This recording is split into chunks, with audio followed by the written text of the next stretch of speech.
Bueno, primero que nada, ratificarles la bienvenida a este primer curso nacional de manejo terapéutica y farmacología en el SERUMS. La etapa del SERUMS es crucial en la vida de un médico, partiendo del hecho que es el momento en que empieza a ejercer a cabalidad la profesión, ¿no? Con todo lo que esto implica, desde el punto de vista no solamente del cúmulo de conocimientos que pueda tener, sino va sumando otras cosas dentro de ellos, por ejemplo, su empatía para con la población, ¿no? La capacidad para interrelacionarse bien con el resto del personal de salud y obviamente el saber desenvolverse en situaciones específicas que, digamos, en suma, no le genere problemas desde el punto de vista médico-legal. En ese entender, es importante que en este proceso del SERUMS no solo desborde nuestro entusiasmo, sino también nuestra mesura, porque tenemos que ser en algunas circunstancias concretas, bastante cautos, bastante prudentes, y justamente si nos llevamos en ese contexto, vamos a evitar problemas, sobre todo de tipo legales. La idea de este curso es un poco mostrarles lo que probablemente muchos de ustedes van a vivir en estos meses que vienen, y puedan de alguna manera también desenvolverse mejor en base a los conocimientos que uno tiene. De manera, digamos, personal, les puedo comentar que es natural, es normal que un colega que va al SERUMS eh, quiera de repente desbordar sus conocimientos, quiera en algún momento aplicar todo lo que conoce, está ávido por querer empezar a demostrar lo que sabe, demostrarse a sí mismo incluso. Eso, si no le ponemos ciertos puntos a tratar, o sea, es decir, si no somos un poco medidos en algunas circunstancias, podríamos en algún momento más bien generarnos problemas con esas ganas de ayudar, no siempre va a estar acorde a lo que digamos está normado. Entonces, todo eso es lo que queremos ahora de repente volcarles un poco.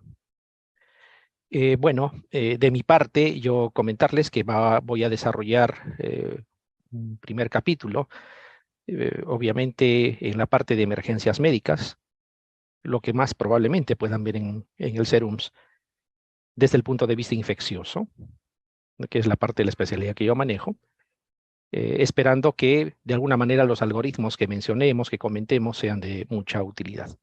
Bien, entonces yo soy Leonel Martínez Ceballos, soy médico infectólogo.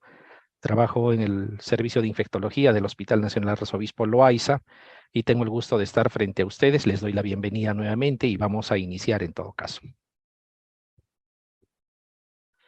Vamos a empezar con este tema, un tema por demás importante, la sepsis y shock séptico, que es muy probable que tengan que enfrentarlo en algún momento, en diferentes escenarios, obviamente. Vamos a partir mostrando este cuadro clínico, que al fin y al cabo va a ser lo que ustedes van a enfrentar todos los días. Nos menciona una paciente mujer adulta mayor, 65 años. Tiene esta fórmula obstétrica, ¿no? Con Gesta 8 puedo yo, de alguna manera, entender que es probable que tenga problemas también a nivel de piso pélvico, ¿no? Más aún si de repente han sido partos vaginales los que ha tenido. Dice que es traída al centro de salud, eso también es importante, es traída, no viene por sus propios medios, ¿no? En mal estado general. Dice, tiene un tiempo de enfermedad de 4 días, menos aún de una semana. Refiere fiebre y debilidad. Son dos cosas importantes. O sea, viene en mal estado general, refiere fiebre, seguramente tuvo sensación de alza térmica y se siente débil. Ese es un signo importante, sobre todo en personas algo añosas. Hay que considerarlo. Es evaluado por el médico del establecimiento, que la va a evidenciar hipoactiva, diaforética, manejando este tipo de presión, 180, con tendencia a la taquicardia, 98 por minuto. De todas maneras hay taquipnia, está en 24 por minuto, se percata que hay fiebre, se cuantifica la fiebre, 38,5. Le realiza el examen cardiovascular y pulmonar, no encuentra mayor situación que le pueda orientar hacia algún tipo de patología. Al examen abdominal lo encuentra blando depresible, hay dolor de forma difusa, no hay peritonismo. La evalúa Y en la escala de Glasgow nota de que hay depresión del sensorio, ¿no? No al extremo, digamos, de severidad, pero una escala de Glasgow en 12 ya no es normal definitivamente. Claramente está alterada, hay depresión del sensorio. El resto del examen dice sin alteraciones. Entonces, ¿cómo es que deberíamos abordar a una paciente así? Imagínense, están en vuestro centro de salud, en vuestro puesto de salud, dependiendo de donde les toque. Llega una persona con estas características, la traen los familiares, obviamente con todo lo que eso significa. Todos ustedes han pasado por servicios de emergencia en el momento que realizaban el internado, saben digamos, lo poco colaborador que puede ser la familia y a veces más bien pueden entorpecer nuestro trabajo. Hay que mantener la calma. Recepcionamos al paciente, evaluamos y eso es lo que han encontrado.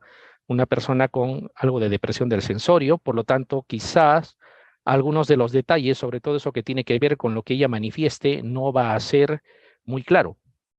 Tomaría con pinzas lo de abdomen doloroso en forma difusa. Probablemente sea más doloroso de lo que aparentemente es, solo que por la depresión del sensorio, como que no lo puede manifestar del todo. En cambio, la frecuencia respiratoria, la temperatura, la presión arterial, la frecuencia cardíaca no requieren que la persona esté lúcida.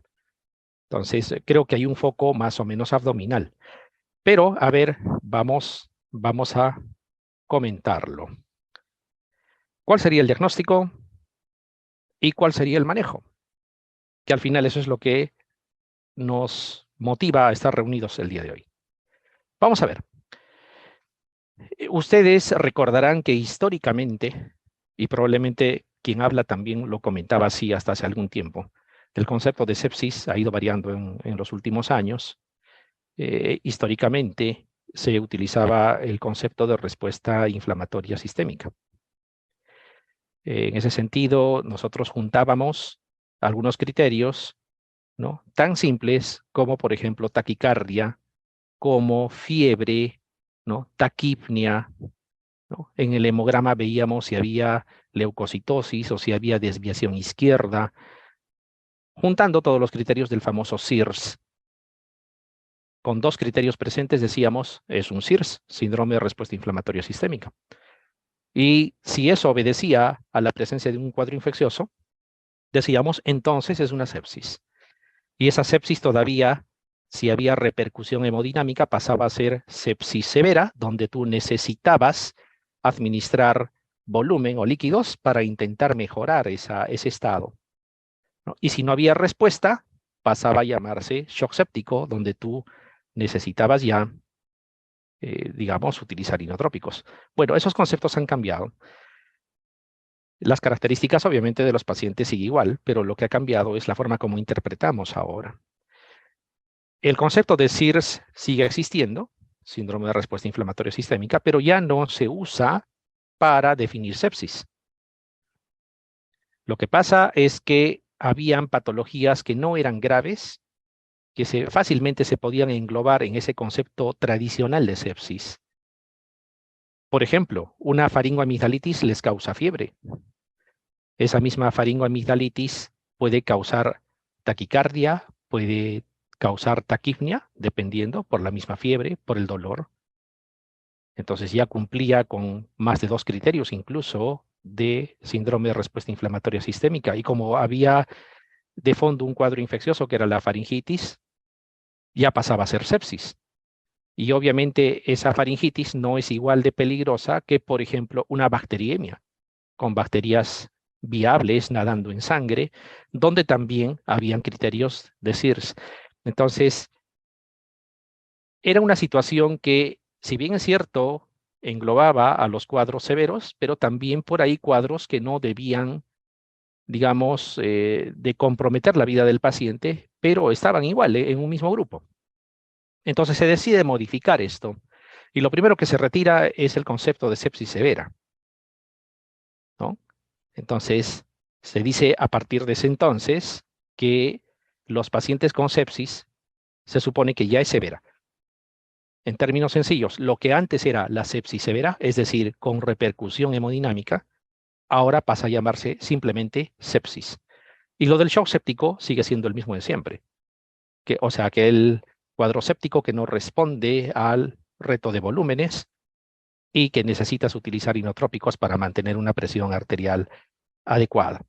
Entonces, la sepsis viene a ser de entrada una disfunción orgánica que lógicamente es potencialmente mortal, causada por una respuesta del huésped a la infección no controlada, ¿no? Ese es el concepto actual. O sea, de entrada, la sepsis ya es potencialmente mortal. Entonces, no podemos usar los criterios de Sears porque, como les comentaba, podía generar confusión, ya que habían cuadros no severos que podían englobarse dentro del concepto de sepsis. Entonces, el que van a manejar en el SERUMS, porque acuérdense que pueden haber establecimientos donde no van a tener acceso, y es seguro la mayoría, a un laboratorio adecuado, ¿no? Puede ser que de repente estén de acuerdo conmigo o no, pero les aseguro, porque conozco más o menos bien, diría yo, el interior del país. Los hospitales del interior no hay ningún problema. La gran mayoría de las veces van a encontrar lo mínimo necesario que necesitan, pero en los establecimientos periféricos, que es donde se hace el SERUMS, hay muchos establecimientos que, por ejemplo, no tienen ni siquiera hemograma, no tienen rayos X, un laboratorio que permita, digamos, hacer un examen completo de orina. Algunos centros de salud, cabeceras de microredes, en las redes probablemente sí, pero si están en un puesto de salud, que muchos van a estar, seguramente no va a encontrar nada de eso. Entonces tenemos que empezar a diagnosticar con criterios clínicos la mayoría de las veces. Entonces es de mucha utilidad esta escala que están viendo acá, ¿no? La escala del Q-SOFA, ¿no? Son 3 criterios que ustedes tienen que recordar para poder valorar en una persona la posibilidad de sepsis. Frecuencia respiratoria, 22 respiraciones o más por minuto. Que exista alteración del sensorio, un Glasgow disminuido, por supuesto. Que la presión arterial sistólica sea 100 o menos, ¿no? Si la persona tiene 2 de estos criterios, más aún si tiene los 3, está en sepsis. Son criterios que son clínicos, son criterios que no requieren de laboratorio, pero les adelanto algo. Cada vez que valoren a un paciente con criterios de severidad, son ustedes los que deben de tomar la frecuencia respiratoria, son ustedes los que deben de medir la presión arterial. Confíen en lo que hacen ustedes, no en lo que podrían de repente informarles. Entonces, acuérdense de estas 3 situaciones: frecuencia respiratoria más de 22 o 22 o más, perdón, alteración del sensorio medido con la escala de Glasgow, y la presión arterial sistólica de 100 o menos milímetros de mercurio. Datos importantes: si bien es cierto, el identificar a la bacteria que está causando el problema es de mucha utilidad, por supuesto que sí, tanto en el diagnóstico como para el manejo, pero ojo, se considera que no es fundamental ni necesario para poder dar el diagnóstico de sepsis. Entonces alguien diría, como no tengo hemocultivos, como no tengo laboratorio, digamos, bastante equipado, probablemente mi diagnóstico no va a ser el mejor. No, definitivamente no. El diagnóstico de sepsis es inmediatamente después de haber evaluado al paciente, tú ya tienes un criterio si tiene o no tiene sepsis, porque vas a usar la escala de Q-SOFA, esa que estamos viendo acá. Otro detalle es que así estuviésemos en un hospital de diferente nivel, de mayor nivel, con muchos de los exámenes de laboratorio a la mano, no siempre vamos a lograr identificar al microorganismo causante. Se sabe que casi en la mitad de los casos no se logra determinar exactamente cuál es la bacteria que está causando el problema. Así es que no nos desmotive esa situación. Y bien claro, no se requiere de resultados de cultivos para tomar una decisión con respecto al inicio de la terapia también. Existe terapia empírica, terapia que debemos de manejar justamente para esa situación. Un detalle importante en la situación de sepsis, bueno, enfoquémonos en los pacientes adultos porque la parte pediátrica lo va a desarrollar otro colega. Miren, esto es un detalle que se sabe. según va pasando la edad, ¿no? Aquí hay intervalos de edad, miren. Según la persona se va haciendo más añosa, la incidencia de sepsis aumenta. Es decir, la sepsis con los criterios actuales es más frecuente según va pasando los años. Una persona, cuanto más años tenga de edad, tiene más riesgo de hacer sepsis. Eso es importante. Otro detalle, por demás importante también, es que si nosotros vemos los casos fatales, es decir, las sepsis que han terminado en fallecimiento del paciente, exactamente lo mismo. Con el correr de los años, ¿no? Cuanto más años tenga la persona que hace sepsis, tiene más riesgo de fallecer. Son dos cosas importantes entonces. A más edad, más posibilidad de hacer sepsis con un cuadro infeccioso y también más posibilidad de fallecer por esa sepsis. Entonces, mucho cuidado con las personas añosas, ¿no? Requieren un especial manejo, una sospecha casi de inmediato y toda nuestra voluntad de intentar solucionar, por lo menos estabilizar antes de referir, porque es una cuestión seria, ¿no? Está determinado que cuanto más años tenga una persona, incluso fallece antes de llegar al establecimiento, o muchos, incluso habiendo llegado al establecimiento y habiendo iniciado la terapia, igual de todas maneras van a tener que fallecer. Entonces tenemos que actuar pronto y de inmediato. Y lo primero es lograr identificar ese tipo de signos que nos permitan decir, esta persona está en sepsis.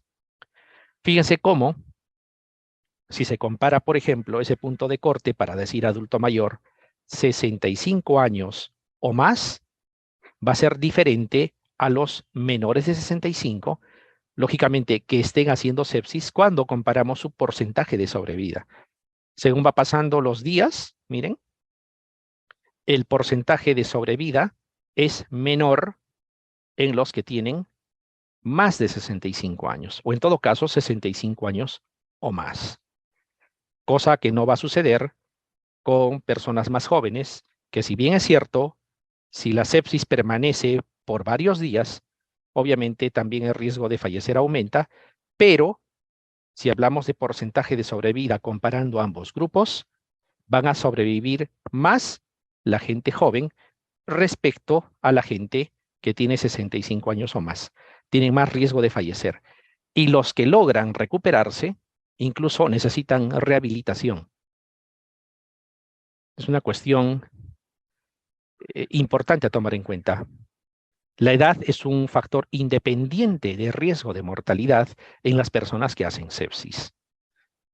Eso no olvidarse. Cuando recibimos un paciente de 70 años, debemos de pensar en eso. No es lo mismo recibir un paciente de 20, de 25, de 30. Tan solo el hecho de tener más años hace de que tenga más riesgo también. Entonces, como ustedes conocen, ¿no? Como ustedes han leído, como ustedes se han preparado en su momento, lo han practicado durante el internado o en las prácticas preprofesionales, como le llamamos, el manejo es bastante, digamos, conocido. Lógicamente, luego de definir de que si la persona tiene o no sepsis, siempre pensando en esos tres detalles, ¿no? Si estuviesen en el hospital, obviamente va a haber más detalles, más exámenes de laboratorio que van a usar para un score SOFA, ya no el Q-SOFA, que es el abreviado, sino el extendido, la escala SOFA, que ya requiere exámenes de laboratorio como bilirrubina, función renal, ¿no? Recuento plaquetario, etcétera, ¿no? Entonces, como que uno por un momento se frustra, ¿no? Pero no, tranquilos. Van a ver que realizando lo que tienen que realizar, van a hacer bastante por la vida de ese paciente. Esto debemos de tener en cuenta. En las primeras 3 horas hay cosas que se tiene que hacer sí o sí. Nosotros no vamos a poder medir el lactato sérico con toda seguridad. Seguramente habrá contadas excepciones, pero que tengan acceso a medir lactato sérico en el SERUMS, lo dudo.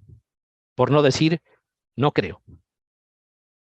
Con toda seguridad, casi en todos los establecimientos no. Por ahí de repente hay una excepción, pero sinceramente no lo creo.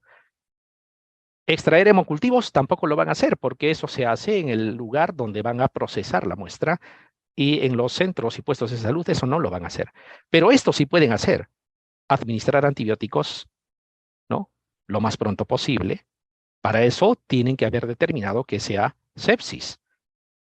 Tampoco no es cuestión de dar antibióticos a todo lo que se mueve. Ahí empezaría una malpraxis que se puede prolongar incluso por el resto del tiempo que hagan práctica.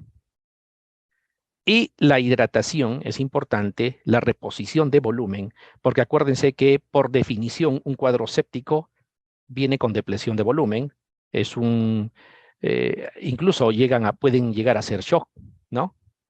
De tipo distributivo por el cuadro infeccioso.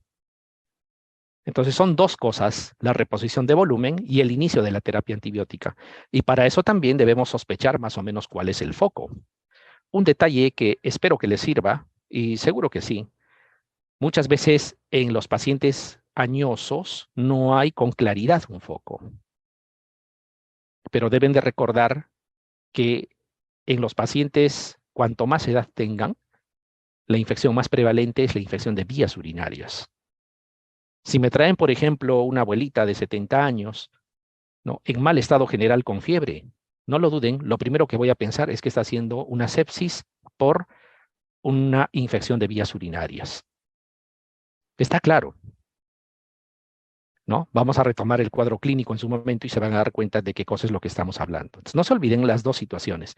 Ya después viene si persiste la hipotensión, el usar vasopresores y etcétera, cosa que definitivamente no es lo que ustedes van a desarrollar. Eso que está marcado ahí es algo que ustedes sí o sí tienen que hacer. Primero, entonces, si nos ordenamos, diagnóstico rápido, 3 parámetros que tienen que evaluar. Tomen la presión, observen. Cuenten la frecuencia respiratoria, observen. Háganle la escala de Glasgow y sumen.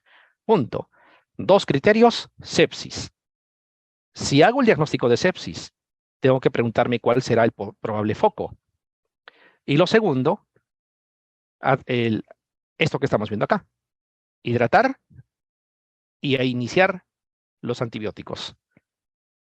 Casi simultáneo, ¿no? Casi simultáneo.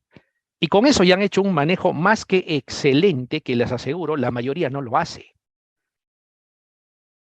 Es más, si les soy honesto, ni siquiera en los hospitales lo hacen, a pesar de ser tan simple, porque pensamos complicado. Nos han enseñado a pensar en lo complejo y no en ser algo prácticos. Eso es lo que tenemos que empezar a mejorar.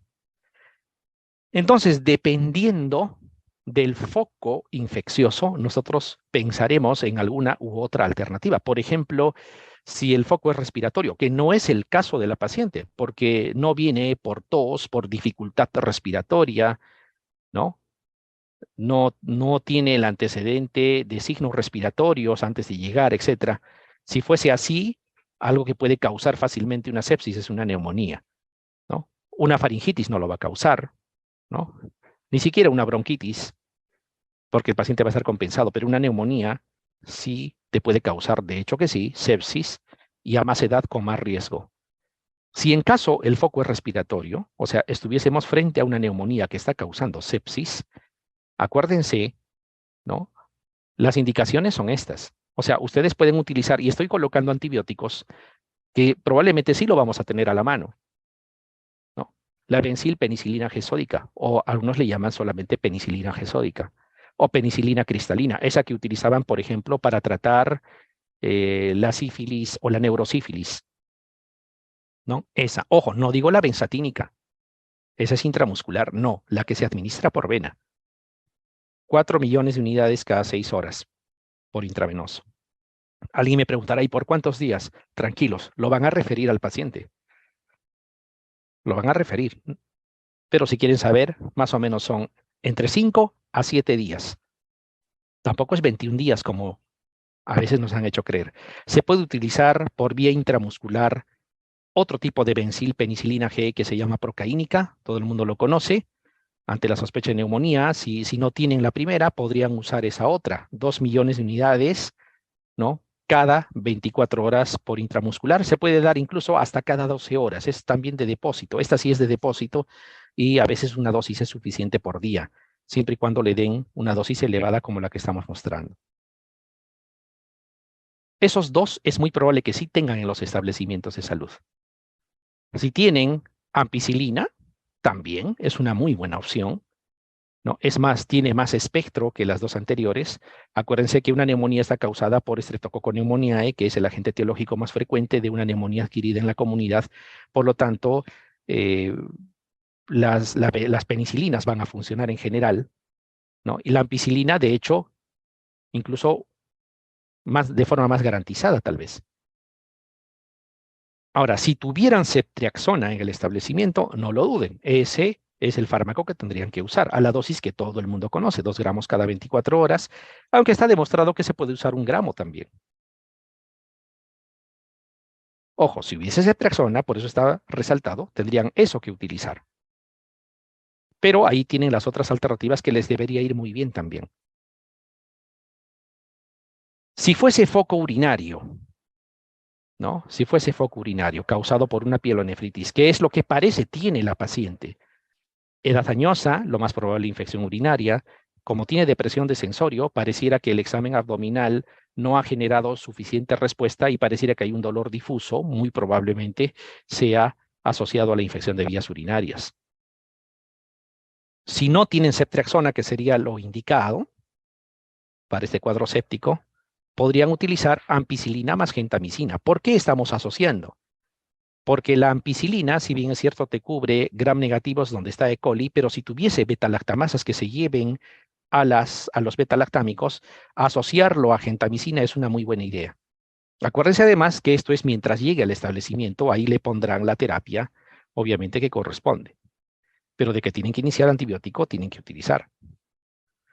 Si fuese un cuadro digestivo, por ejemplo, una paciente o un paciente que ha estado con un cuadro diarreico y después se ha hecho hipotenso y se ha puesto en muy mal estado general, con trastorno del sensorio, etcétera, más allá de que la hidratación podría recuperarlo, es probable que el foco infeccioso también esté causando daño. Entonces, prácticamente es lo mismo que en el caso anterior, porque hay que coberturar gram negativos a la cabeza y por ahí algunos gram positivos también que podrían estar involucrados. Así es que prácticamente el manejo es idéntico que al caso del foco urinario.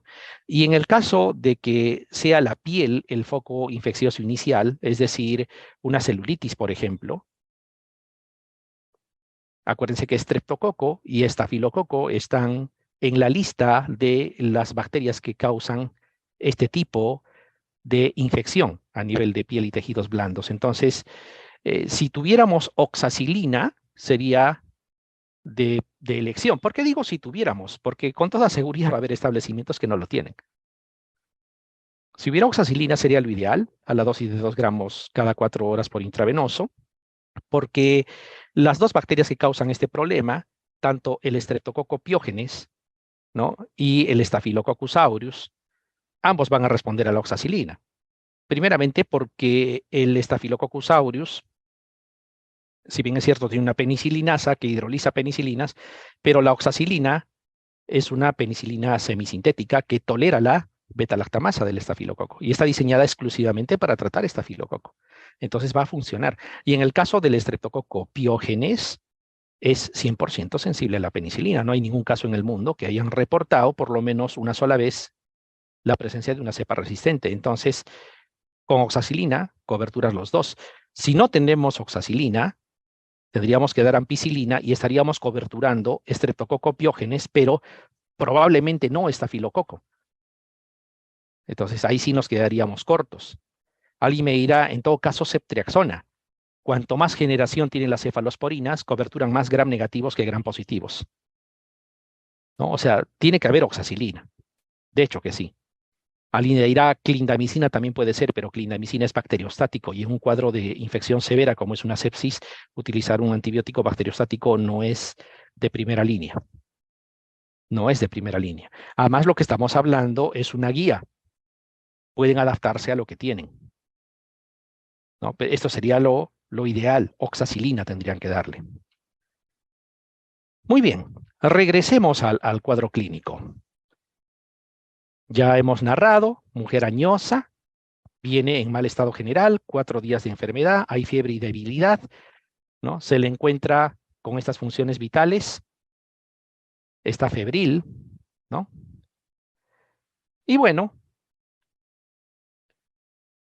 Esto de aquí, pueden o no considerarlo, lo estoy agregando, ¿por qué? Porque hemos dicho que por el trastorno sensorio probablemente ni se den cuenta. Si no estuviese, igual tienen que pensar en ITU como una posibilidad, porque no hay antecedente de diarrea para pensar en un foco abdominal. Si no hay un cuadro diarreico que me haga pensar en un foco abdominal y el abdomen es doloroso, sobre todo si es blando depresible, en un anciano tengo que pensar que puede ser una infección de vías urinarias. Probablemente no responda muy bien a la palpación por la depresión del sensorio, esa puede enmascarar, pero podrían encontrar también puño percusión lumbar. Entonces el diagnóstico, aun si no encontrasen la puño percusión lumbar por el mal estado general, ¿no? Y porque no aparenta tener un foco digestivo de entrada, ¿no? Valoremos. Primero, la frecuencia respiratoria, ¿cuánto está en 24? Cumple, tenemos un criterio. ¿Hay alteración del sensorio? Por supuesto que sí. Ya tienen los dos criterios suficientes para que esto sea, ¿no?, un cuadro séptico. Y el tercer criterio también lo cumple. La presión arterial sistólica está en 100. Entonces, ¿es una sepsis? Sí es una sepsis. ¿De qué foco? Incluso mientras van pensando en qué foco puede ser, ustedes tienen que empezar a actuar, ¿no? Tienen que empezar a actuar. Manejo. Lo primero, reponer volumen. No se olviden. Es lo primero que tienen que hacer. La teoría es clara y nos dicen reposición de 30 mililitros por kilo en las 3 primeras horas. Ahora, eso tiene su regla, ¿no? A veces no es exactamente mililitros por kilo, sino para un adulto más o menos tenemos algo establecido. Lo que pasa es que si tú te excedes pasando líquido, puedes sobrecargar, puedes hacer hipervolemia, puede haber edema agudo de pulmón y puede haber otras causas que podría generar más problemas de lo que ya tiene. Se recomienda, idealmente, sobre todo en personas añosas, no pasar en exceso volumen. Y un volumen, si bien es cierto, necesario, pero a la vez prudente, es más o menos 2 litros. Es un volumen adecuado, ¿no? Es un volumen adecuado. Vamos a usar cloruro de sodio al 9 por 1000, el suero fisiológico. De hecho, no van a hidratar con dextrosa, no se les ocurra, cloruro de sodio. Esto es lo que se recomienda. En bolo, medio litro. O sea, lo que le llamamos, colóquenle a chorro, o sea, le abren del total la llave y que pase. Tampoco no puede pasar de forma indefinida. 500 mililitros van midiendo la presión, ojalá empiece a mejorar, por lo menos puede incluso haber mejorado el sensorio, porque a veces la deshidratación es lo que ocasiona todo eso. Entonces, de los 2 litros que estamos comentando, quedaría 1500. Entonces, ese que pasó a chorro, no le resten del tiempo, ese que pasó en bolo, ¿no? Es simplemente para empezar la hidratación de manera adecuada. Está quedando los 1500, porque habíamos dicho más o menos utilicemos 2 litros, ¿no?, para valorarlo después. Esos 1500 que quedan, pásenlo como estaba establecido en 3 horas, ¿no?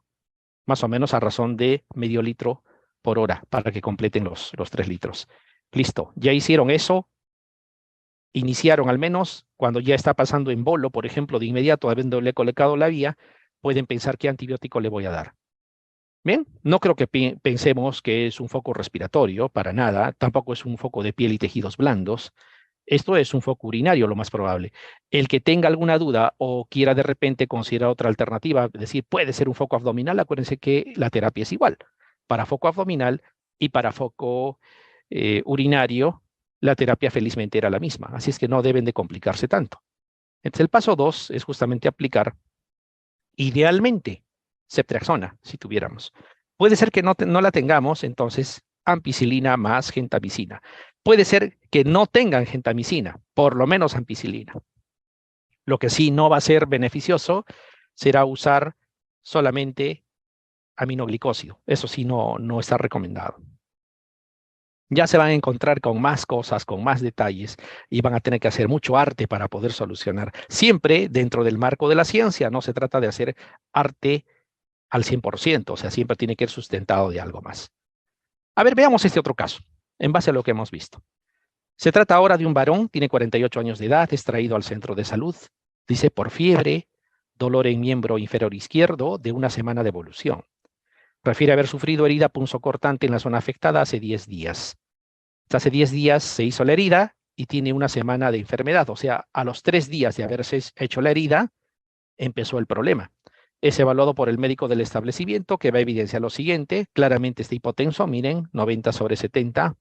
Está taquicárdico en 110 de frecuencia cardíaca. Está empezando a hacer taquipnia con 22. 37.8, no sean tan dogmáticos, 37.8 tampoco es una temperatura normal, hay tendencia a un incremento de la temperatura. El examen cardiovascular, pulmonar, neurológico y abdominal no revela nada, pero sí se observa en la zona donde se hizo la herida una flogosis importante que va a abarcar desde el dorso del pie hasta el tercio medio de la pierna izquierda. Dice con secreción purulenta por la herida, por el sitio donde se laceró, y el resto está flogótico, ¿no?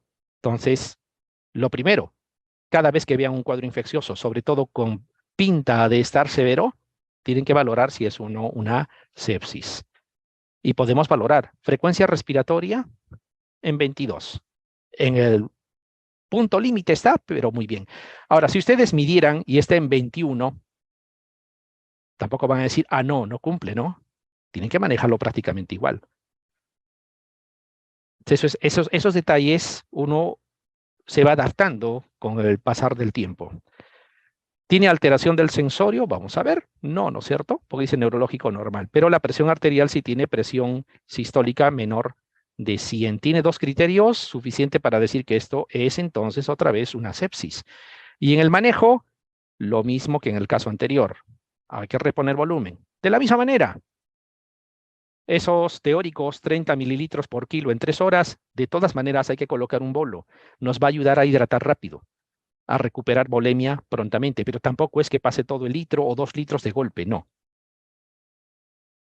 500 mililitros en bolo, ¿no? De los 2 litros que pensamos administrar de entrada, va a quedar 1500, y como el bolo ha sido rápido, simplemente esos 1500 que pase en las 3 horas que estaban establecidas, siempre a razón de 500 mililitros hora, ¿no? Evaluando. Tienen que valorar, siempre en un paciente con sepsis, tienen que valorar la presión arterial, tienen que valorar el estado del sensorio, tienen que valorar diuresis, ¿no? El flujo urinario. Todo el volumen de orina lo dividen entre el peso y entre el número de horas en que se ha recolectado, y eso les debe dar el valor del flujo urinario, ¿no? En mililitros kilo hora, ¿no? Y el valor que se recomienda es mayor de, o mayor o igual en todo caso, a 0,5. Puede ser 0,6, 0,7, 1, y estaría muy bien. Y eso es lo que se tiene que lograr. Eso indica que hay buena perfusión del riñón, ¿no? Y la volemia está más o menos estable, ¿no? Gracias al reemplazo que estamos dando. Terapia, ya hemos dicho. Ahora sí piensan en el antibiótico, idealmente oxacilina. Ojalá lo tuviéramos a la mano, entonces seguramente nos va a servir. Le dan la oxacilina y al paciente, por ser una sepsis, lo tienen que referir. Lo tienen que referir. Aquí entra en detalle otra situación que es importante también mencionarlo. Me ha pasado a mí, les va a pasar con toda seguridad a ustedes, un poco que entra a tallar el concepto, pero si yo puedo manejar esto, pero si una meningitis es solo cuestión de dar antibiótico, decimos, pero si una neumonía severa, ¿cuántas veces habré visto y por qué no voy a poder manejar? Más allá de esa pregunta que es lógica, también juega el ego, no se puede tapar el sol con un dedo. Pero les vuelvo a recordar, acá se trata del nivel del establecimiento en el que estén. La ley no dice, si llega un médico capaz, olvídense de las normas y que actúen bajo criterio del no. Así llegue el médico más preparado del planeta, si está en un establecimiento, en un puesto de salud, por ejemplo, lo siento, tiene que referir. Se debe a la capacidad resolutiva del establecimiento, no a cuánto de nota tenga en su examen ENAM o que haya sido el primer lugar de su promoción. Eso no está en discusión. Ese mismo médico que está refiriendo, cuando esté en el hospital haciendo la residencia, va a poder manejar todos los casos más complejos que él quiera. O sea, se trata de hacer las cosas según lo que está normado. Evitémonos problemas. Lo peor que puede haber es ganarse un problema médico legal. Vamos a este caso 3. Dice, Varón de 35 años de edad llega al centro de salud por dificultad respiratoria. Tiene fiebre y dolor torácico de 3 días de evolución. 3 días de evolución. No refiere más personas con un cuadro similar en su entorno. Esto es importantísimo, ¿no? Es un cuadro respiratorio que le lleva a la dificultad respiratoria y dice que no hay personas con cuadro similar en su entorno. ¿Para qué sirve eso? Porque si nos dijera, sí, también mi primo, mi hermano que vive conmigo tiene el mismo problema, yo tengo que pensar que probablemente está habiendo transmisión. Y eso es más para los problemas virales. Los problemas virales tienen ese comportamiento, ¿no? Comúnmente los problemas bacterianos, cuando se trata de foco respiratorio o neumonía, simplemente la persona lo adquiere por microaspiraciones y no es porque le hayan transmitido contagiado. Y nos hace pensar en un problema bacteriano. Es importante ese tipo de detalles. Acuérdense que aquí no van a tener radiografía, ni tomografía, ni siquiera un examen de gases arteriales para que midan el PAFI, o no van a tener exámenes como hemograma, por lo menos, ¿no? Excelente si lo tienen, pero es muy probable que muchos de los que estamos en este momento reunidos no lo van a tener. Dice que es evaluado y le encuentran estos hallazgos. Presión arterial 160, taquicárdico con 100, está taquipneico con 26 de frecuencia respiratoria, está haciendo fiebre, más allá de que se considera fiebre como tal, o 38.3, pero eso es una situación, vamos a decir, académica, no es muy práctica. Y en el examen pulmonar se evidencia crepitantes y matidez en base pulmonar derecha. Esto es importante. Esto es importante porque cuando tú escuchas crepitantes, significa que hay un compromiso alveolar. Y el compromiso alveolar en un cuadro infeccioso respiratorio indica neumonía, sí o sí, más aún si está hepatizado el pulmón en esa zona y vas a encontrar matidez a la percusión. Importante.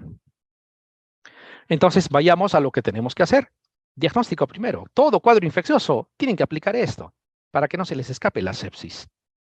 Si sale negativo a todo, obviamente van a tener más tranquilidad para actuar y hacer lo que tengan que hacer, pero esto es importante. A ver, criterios de Q-SOFA.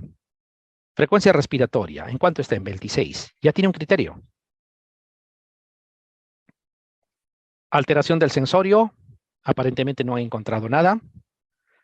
Y la presión arterial sistólica está en 100. Tiene 2 criterios, ¿no? 2 criterios. Sepsis. Otra vez estamos frente a un cuadro séptico.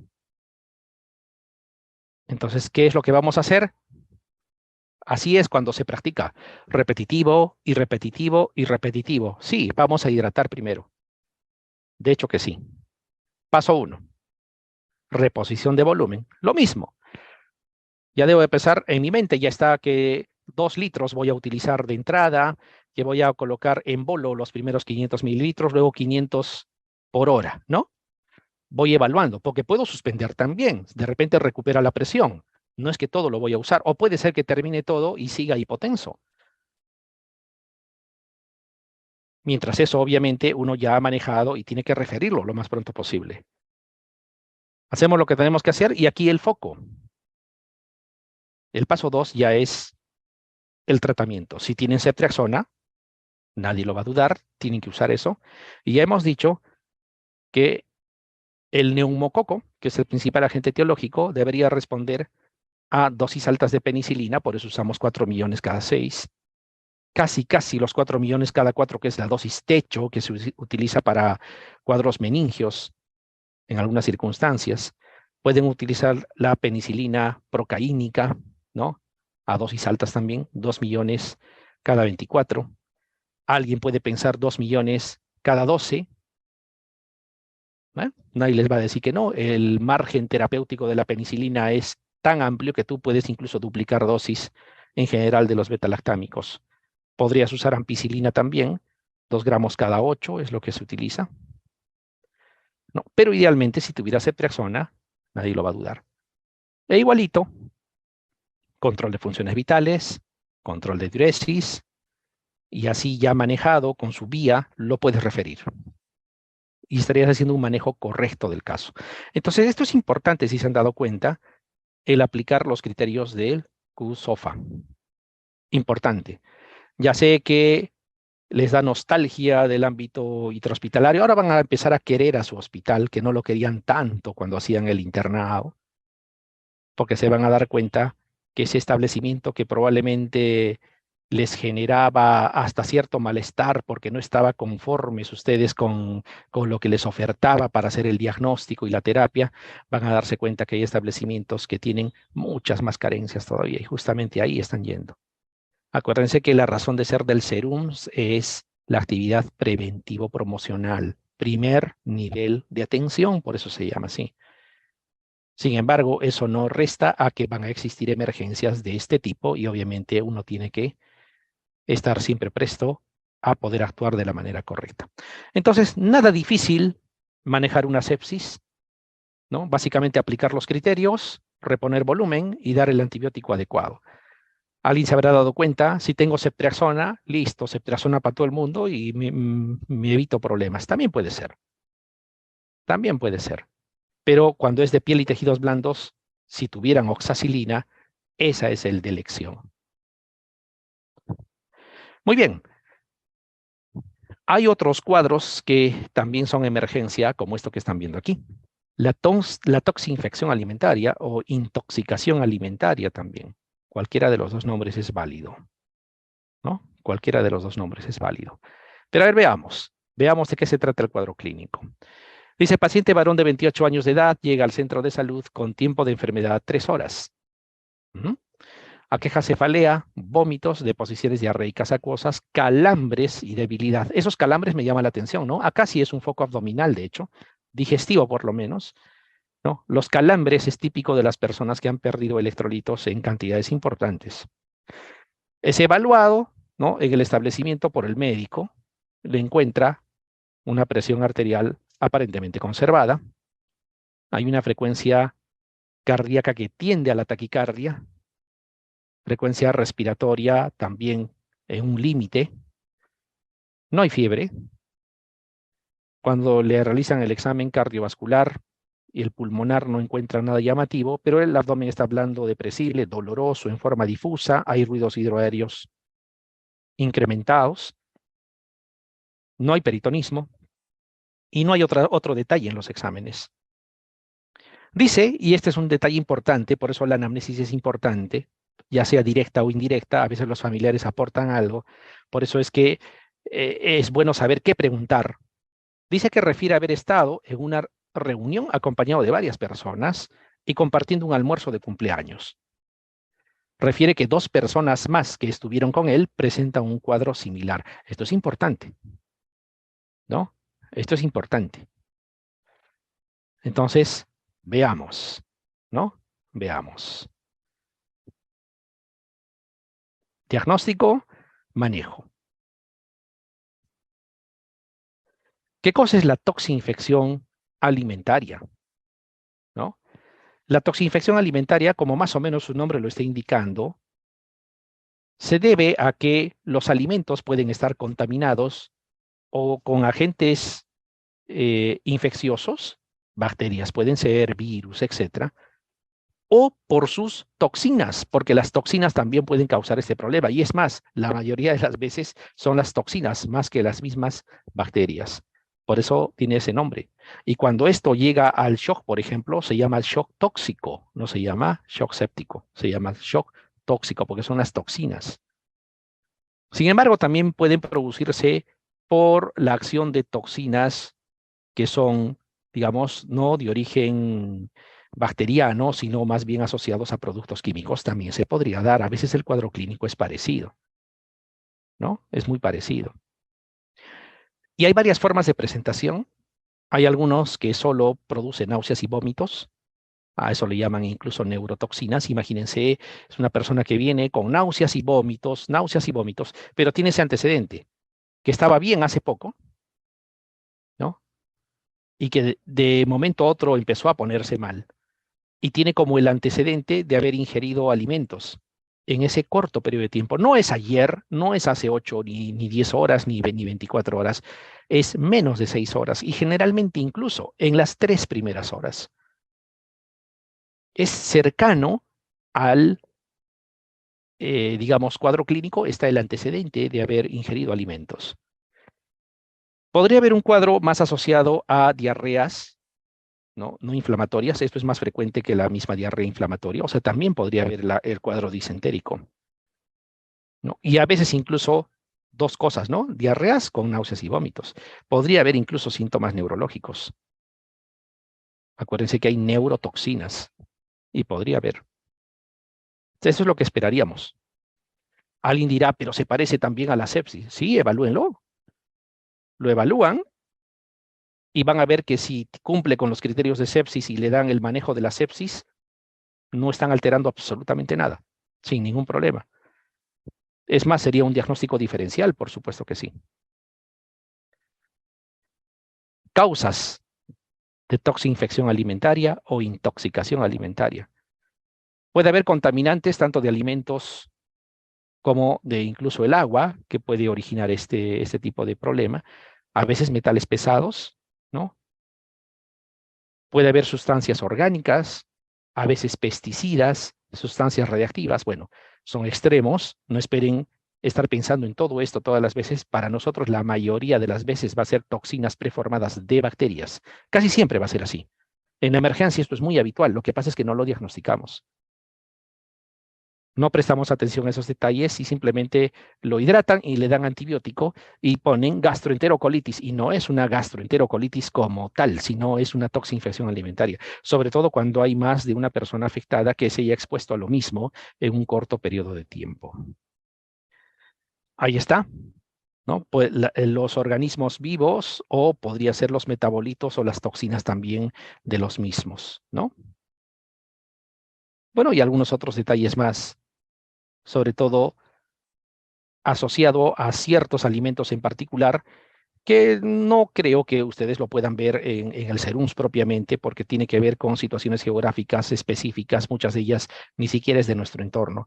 Acuérdense simplemente detalles como que poco tiempo desde que se alimentó hasta que empezaron los síntomas, generalmente más de una persona afectada, ¿no? Y un cuadro aparatoso de rápida instalación. Debo de pensar en una toxinfección alimentaria. Y esto es justamente lo que quiero que se den cuenta. Miren, hay bacterias, hay parásitos, hay virus, ¿no? E incluso agentes no infecciosos que pueden causar un problema parecido, ¿no?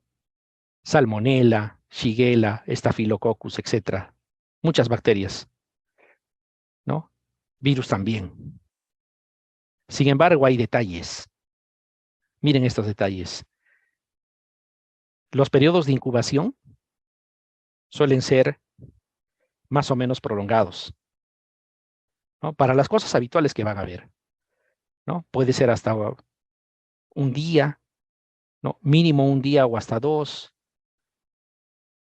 Puede ser de repente esperar hasta 3 días, etcétera. Pero también, ¿no? Hasta semanas a veces o varios días. Quiero que se den cuenta con este detalle que estoy señalando acá. Las toxinas preformadas, ¿no? De 2 bacterias en particular son de presentación muy rápida. Tan rápido como 1 hora o máximo hasta 6. 1 hora, 2 horas, 3 horas. Y lo mismo, su duración es prácticamente autolimitada en las primeras 24 horas. Esa característica tiene. Sin embargo, acuérdense que va a afectar a varias personas y es un cuadro aparatoso, ¿no? Comúnmente no van con fiebre. Comúnmente no van con fiebre. Vamos a ver. Está hablando de Staphylococcus aureus y está hablando de Bacillus cereus, 2 bastante conocidos. Estas enterotoxinas, tanto de Staphylococcus aureus como de Bacillus cereus, tienen características en común. Son estables al calor, por ejemplo. ¿Qué significa eso? Que en comida recalentada, que en comida que se ponga al fuego, etcétera, no necesariamente te libra de estas toxinas. La clínica va a comenzar entre 1 a 6 horas después de la ingestión del alimento que está contaminado, ¿no? 6 horas es lo máximo que podemos esperar. Va a haber personas que les va a decir, estaba en la reunión estaba comiendo y me empecé a sentir mal, ¿no? Por lo tanto, dejé de comer lo que estaba comiendo, pero y al empeorar estoy viniendo. O sea, es así de rápido. Esto es importante, no existe riesgo de propagación de persona a persona, ¿no? No hay forma. Bueno, forzando de repente las cosas podría ser, pero no es lo habitual que se transmita de persona a persona. Es por ingesta propiamente del alimento contaminado con las toxinas. Ojo que el diagnóstico suele ser clínico. Claro que existe la posibilidad tanto en los vómitos o en la materia fecal, intentar buscar las toxinas que causan este problema. Sí se puede hacer. De hecho que sí, para hacer, digamos, una historia clínica documentada. Pero el diagnóstico suele ser clínico, con la anamnesis y con la forma de presentación. La enterotoxina de Staphylococcus aureus se va a asociar a alimentos que han sido preparados por un manipulador de alimentos habitualmente. Pueden ser productos lácteos, pueden ser productos asociados a ingesta de carne, de huevos, ensaladas, pasteles incluso, etcétera, etcétera. En cambio, la toxina de Bacillus cereus, generalmente asociado a alimentos que son ricos en almidón y más comúnmente arroz. Y para ser más exacto, a veces arroz frito. Entonces, como hay más posibilidades con el Staphylococcus aureus, lo más probable, cuando vean casos así, es que sea por Staphylococcus aureus. No incluso por la misma bacteria, sino por las toxinas preformadas que han contaminado los alimentos. ¿Qué es lo que deben de hacer? Hidratar. Hidratar.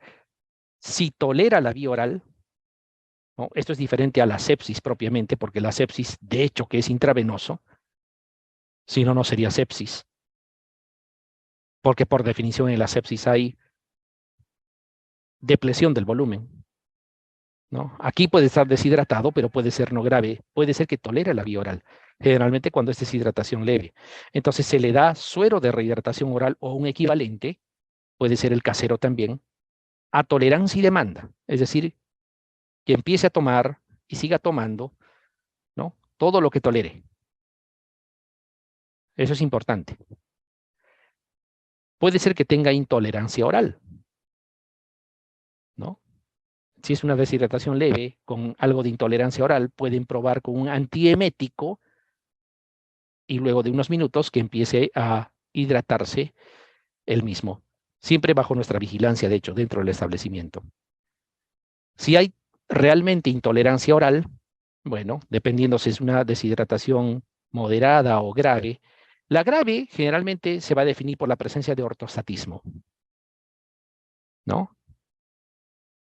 Si tiene hipotensión ortostática en el momento de incorporarse, por ejemplo, de estar sentado a ponerse de pie o de cúbito dorsal a ponerse de pie, un mareo importante que incluso puede hacer que se venga abajo la persona, entonces es una deshidratación grave con importante pérdida de volemia, ¿no? Pero en todo caso, miren, aquí no es tan agresiva la hidratación, porque por ejemplo, acá utilizamos 3 litros, pero no en 3 horas, sino en 24 horas. Siempre de primera intención, tiene que haber un bolo a chorro que nos permita ganar tiempo y tratar de estabilizar lo más pronto posible al paciente.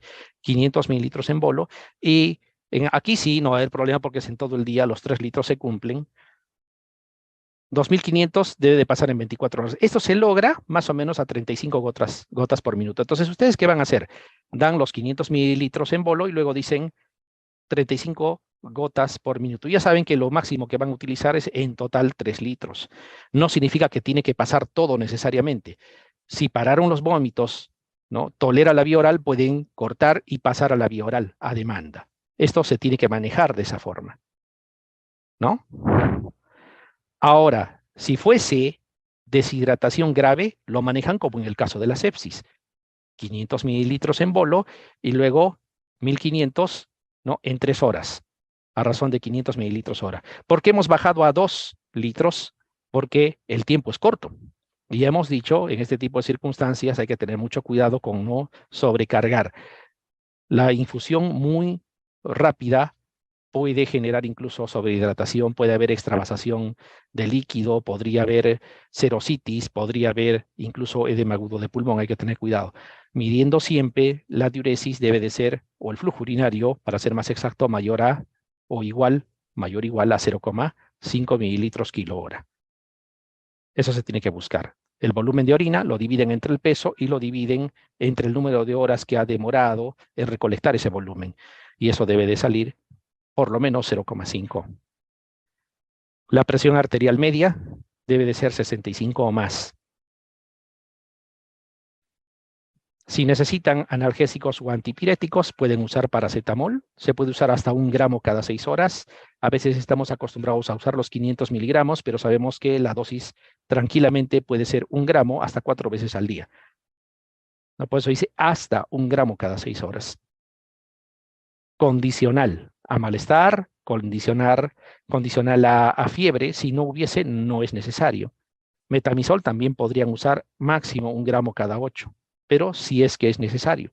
Muchas veces no va a ser necesario, como han visto, no se asocia a fiebre comúnmente. Antieméticos, si bien es cierto el dimenhidrinato es lo que habitualmente usamos, se sugiere mejor metoclopramida. ¿Por qué? Porque el dimenhidrinato tiene efecto central y acuérdense que hay neurotoxinas. Podría empeorar el cuadro clínico en algún momento, entonces es mejor usar metoclopramida, ¿no? A las dosis estándares, 10 miligramos cada 8, que se puede usar por vía oral o podría ser por vía intravenosa también. Los antibióticos que van a usar está al último y puede incluso no ser necesario. Puede ser que hidratando el paciente mejore, ¿no? Además, si son toxinas preformadas las que contaminan, el antibiótico no va a tener utilidad. Lo que pasa, y eso ya uno lo va ganando con el tiempo, si tú procedes de la forma que hemos comentado y ves que el paciente, a pesar que ha recuperado la presión, a pesar que ya luce hidratado, luce tóxico, ¿no? O sea, se nota un mal estado general, eso sí puede ser bacteria. Pero ante la duda, le pueden colocar, nadie les va a juzgar por eso, ¿no? Si tolera la vía oral, cotrimoxazol, sin ningún problema, ¿no? Eso le va a cubrir muy bien. Cubre incluso estafilococo, incluso el meticilín resistente. Si no tolera la vía oral, idealmente ceftriaxona. Ojo, aquí sí, la terapia puede ser apenas por, no sé, 48 horas o hasta 3 días de antibiótico y no necesitas más, ¿no? Ampicilina también puede servir, pero dense cuenta, no como en la sepsis asociando ampi más gentamicina. No, este no es un cuadro séptico propiamente. Cuando uno ve pacientes y compara, el paciente séptico luce tóxico, aquí no. Entonces, retomemos. De todo lo que hemos comentado, vamos a valorar si estamos frente a lo que hemos dicho, ¿no? Paciente con náuseas y vómitos, ¿no? Ahí está. Tiene ese cuadro clínico. También hay deposiciones diarreicas, de hecho que sí. Aparentemente no inflamatorio, por lo que hemos visto, ¿no? Hace 5 horas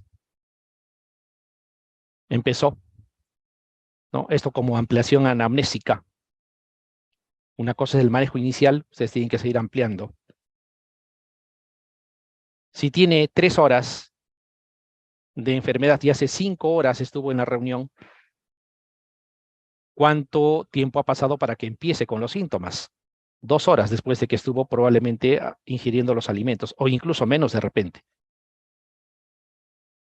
Cumple con el criterio de toxinfección alimentaria. 2 personas más, dice. Oh, cuidado, siempre es algo que tienen que valorar la presencia de más de una persona. Claro, porque se exponen a la misma situación y pueden a veces incluso, y seguro que ustedes conocen de casos, 10, 15, 20 personas a la vez. Y ahí sí vuestro establecimiento puede colapsar. Por falta de manos va a haber gente que no se va a atender de la manera correcta. El manejo, fundamentalmente la hidratación, en este caso, como quiera que la presión está más o menos conservada, ¿no? Habría que intentar a tolerancia. Hay antecedentes de náuseas y vómitos, metoclopramida, y como estamos intentando darle vía oral, ¿no? Utilizaríamos el cotrimoxazol, el Bactrim, ¿no? Puede el paciente referirse Puede que sí, puede que no, pero referirlo a veces distancias largas, sabiendo que esto va a autolimitarse en máximo 24 horas, no tiene mucho sentido. Aquí es básicamente hidratar, calmar síntomas. No es como en el caso de la sepsis, que va a cursar por algún tiempo más. Mujer de 32 años de edad, traída al centro de salud con tiempo de enfermedad de 2 horas, aqueja náuseas, vómitos, abundante diarrea, acuosa y fiebre. Dice, al examen médico, la presión arterial 180, taquicardia, frecuencia respiratoria yéndose al límite, hay fiebre, el abdomen está doloroso, ruidos aéreos incrementados, no hay signos peritoneales, la mucosa oral deshidratada, ruidos cardíacos de tono bajo, eso generalmente cuando hay hipovolemia se evidencia, ¿no? Y dice evidencia de ortostatismo, o sea, es una deshidratación severa, ¿no? Hace 4 horas ingirió alimentos en puesto ambulante de comida. Aquí no les habla de varias personas, pero miren, por el tiempo ustedes tienen que pensar en esto. Hace 4 horas dice que ingirió alimentos y tiene 2 horas de enfermedad, o sea, más o menos ha esperado como máximo 2 horas para que empiece el cuadro clínico. Entonces, tienen que pensar en una toxinfección, ¿no? Náuseas, vómitos, ahí está. Abundante diarrea, ¿no? Y el tiempo, a pesar de que no hay más personas afectadas. Claro, porque fue un puesto ambulante de comida. Si hay esa toxina estaba contaminando esos alimentos, probablemente va a afectar a más personas, pero que no tienen relación con ella. Manejo, ¿no? Acá ya no vamos a intentar vía oral, ¿no? Es una deshidratación grave. Lo manejan como en el caso de la sepsis. 500 en bolo y luego 500 mililitros por hora en las 3 primeras horas. Valorando siempre la presión arterial media mayor o igual a 65, el flujo urinario hay que cuantificarlo, ¿no? La hidratación de las mucosas, etcétera, no excederse en el volumen tampoco, no es bueno. Como tiene fiebre, usamos antipiréticos, le estamos dando metamizol, ¿por qué? Eso ya es criterio de cada uno, ¿no? Pero lógico, si tiene intolerancia oral, ¿no? Y además aprovecho la vía que le he colocado, lo mismo la metoclopramida, y en el caso de los antibióticos, si tengo en la mano la ceftriaxona, sería lo ideal, ¿no? Yo espero que tengan la mayoría de ustedes ceftriaxona, pero no es para que le den a todo lo que se mueva ceftriaxona, no hagan eso. Bien. Otro tipo de cuadros que vamos a ver con frecuencia son las infecciones respiratorias bajas.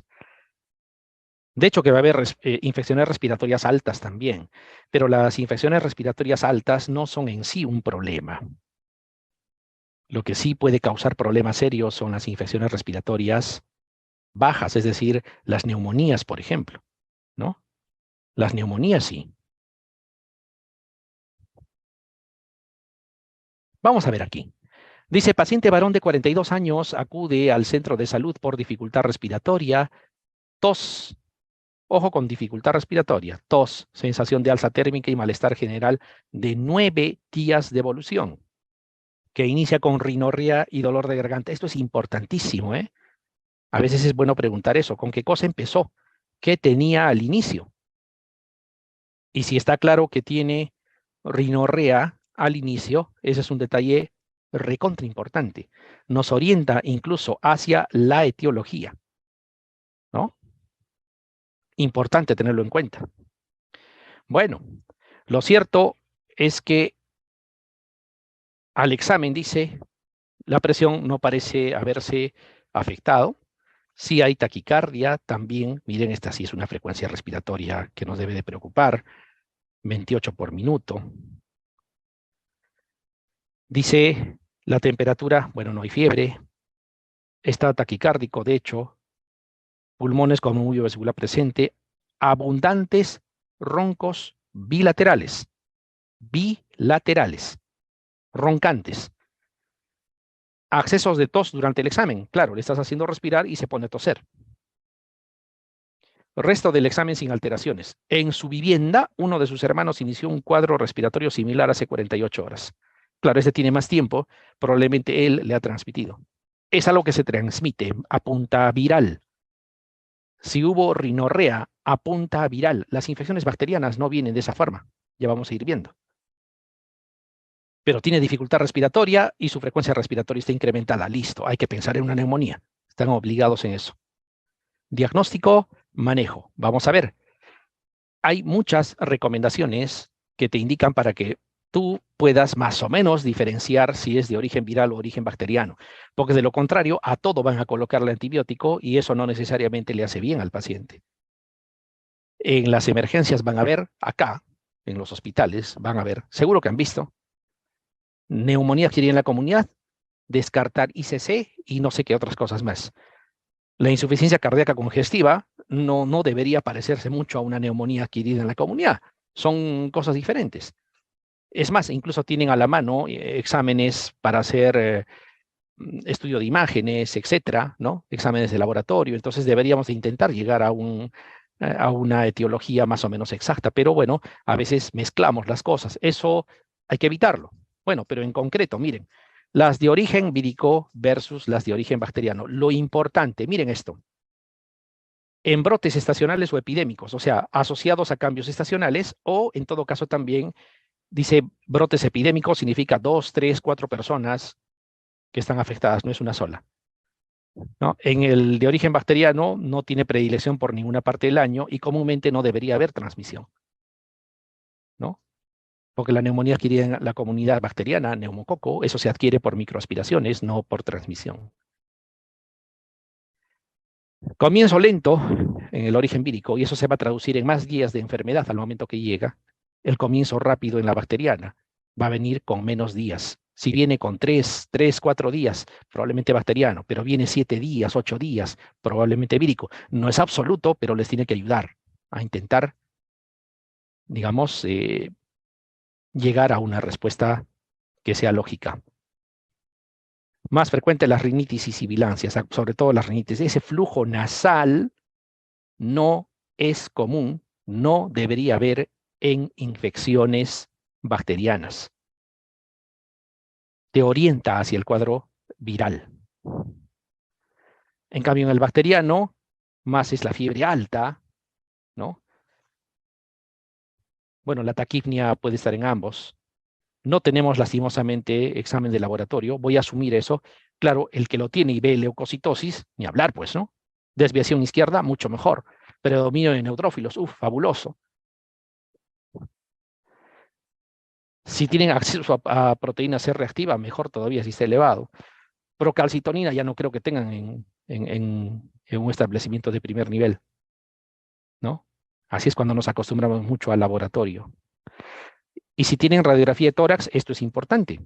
Comúnmente, en la de origen bacteriano, tú vas a ver infiltrados alveolares, es decir, radioopacidades y de forma segmentaria en algún lugar del pulmón específicamente, bien configurado, bien delimitado.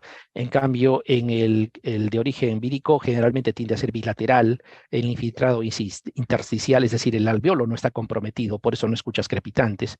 Es lo que rodea al alveolo, pero todo eso es probable que no le sirva de mucho porque no tienen los exámenes a la mano, ¿no? Entonces hay que utilizar los que podemos utilizar, como en el caso del paciente, dice hay otra persona que está comprometida, hay transmisión, ha habido rinorrea, parece viral, son 9 días de enfermedad, ¿no? Parece viral. Y lo mismo, las guías actuales dicen exactamente lo mismo. ¿Cómo puedes diferenciar? ¿No? Habrán algunos detalles que se puede utilizar, por ejemplo, los exámenes de laboratorio, bueno, nada que ver.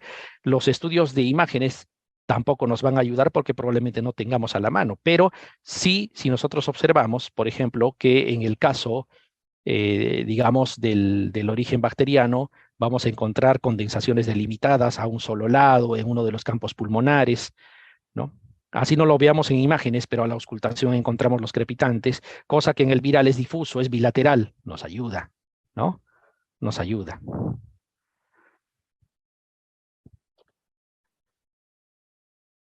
El viral tiende a ser bilateral. Los que tengan la suerte de tener imágenes probablemente van a poder visualizar. Puede complicarse siempre de forma bilateral, ojo.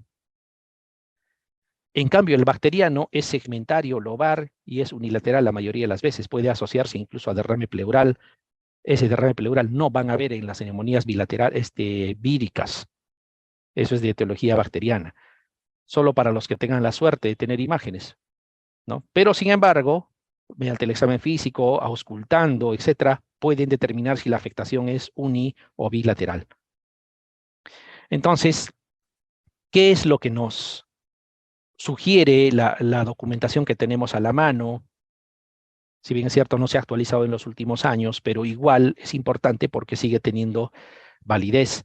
¿No? Hay reglas de predicción para diagnóstico clínico de neumonía adquirida en la comunidad, ¿no?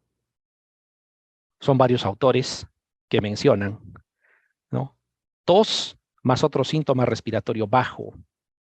Tos es no necesariamente síntoma bajo, pero, o sea, bajo se refiere a los pulmones, pero crepitantes más tos, por ejemplo, tengo que pensar que puede ser una neumonía.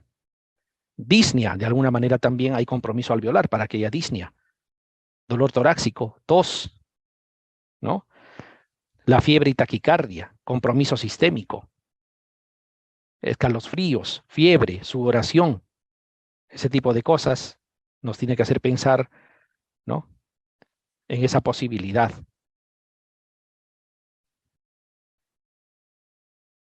Crepitantes, si es que logramos auscultar.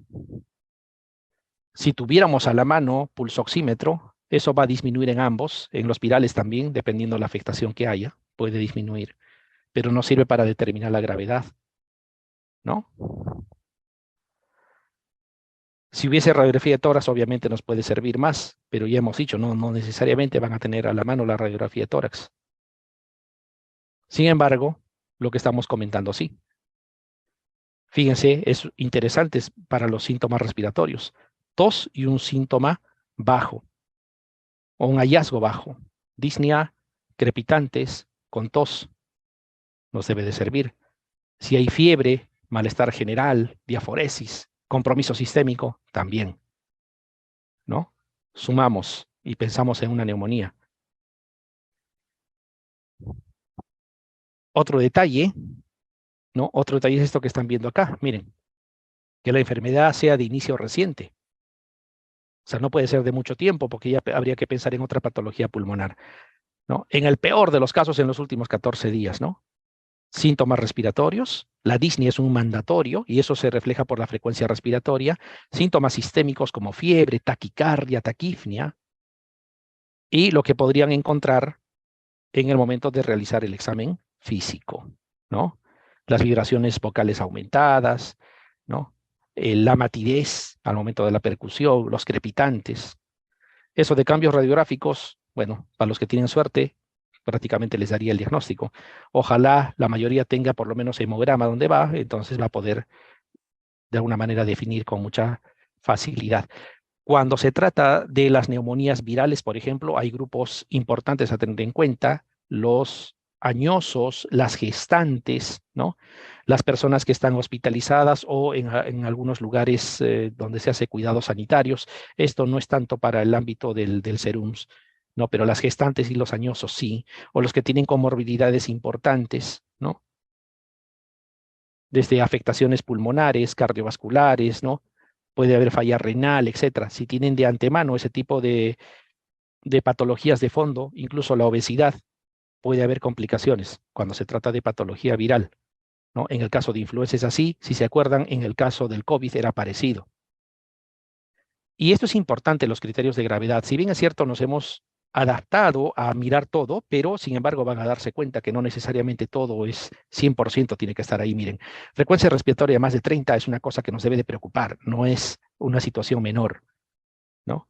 El PAFI no lo vamos a poder visualizar porque necesitamos gases arteriales, ¿no? Lo mismo la radiografía, ¿no? Pero la presión arterial con hipotensión, eso sí. Entonces, miren, frecuencia respiratoria más de 30, hipotensión arterial nos debe llamar la atención. Lo demás podría significar en algún momento utilizar exámenes auxiliares. Es por eso que lo que se recomienda cuando hablamos de la guía nacional, digamos, y más aún cuando se trata de primer nivel, fíjense, que tú veas alteración del sensorio, frecuencia respiratoria más de 30, hipotensión o que sea mayor de 65, seguramente le suena el score curve 65, está esto adaptado, ¿no? Si por lo menos tiene uno de estos criterios, tú tienes que pensar que se trata de una neumonía grave, severa. De hecho, lo vas a empezar a manejar, pero tienes que referirlo. Un detalle importante para que entiendan el por qué usamos o no o dejamos de usar algunos antibióticos es que desde que se introduce la vacuna hace ya un buen número de años, ¿no? Muchas de esas vacunas han considerado cepas de neumococo con, digamos, resistencia intermedia a la penicilina, a los betalactámicos en general, incluidos cefalosporinas. Entonces, con el correr de los años, desde que se introdujo la vacuna, ha habido una disminución considerable de la presencia de este tipo de cepas. Eso hace que repercuta en, digamos, la presencia del neumococo resistente en la comunidad. Por eso es que no ha incrementado, por eso es que se mantienen cifras bajas, por eso que la penicilina está vigente.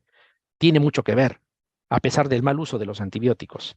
Cuando esto, por ejemplo, se ha comparado, ¿no?, entre los menores de 5 años o los añosos, fíjense que son dos grupos importantes donde se utiliza la vacuna antineumocócica, esas cepas resistentes han caído, se han mantenido las otras, por lo tanto, de forma global, la resistencia no tiene tendencia a aumentar en el neumococo.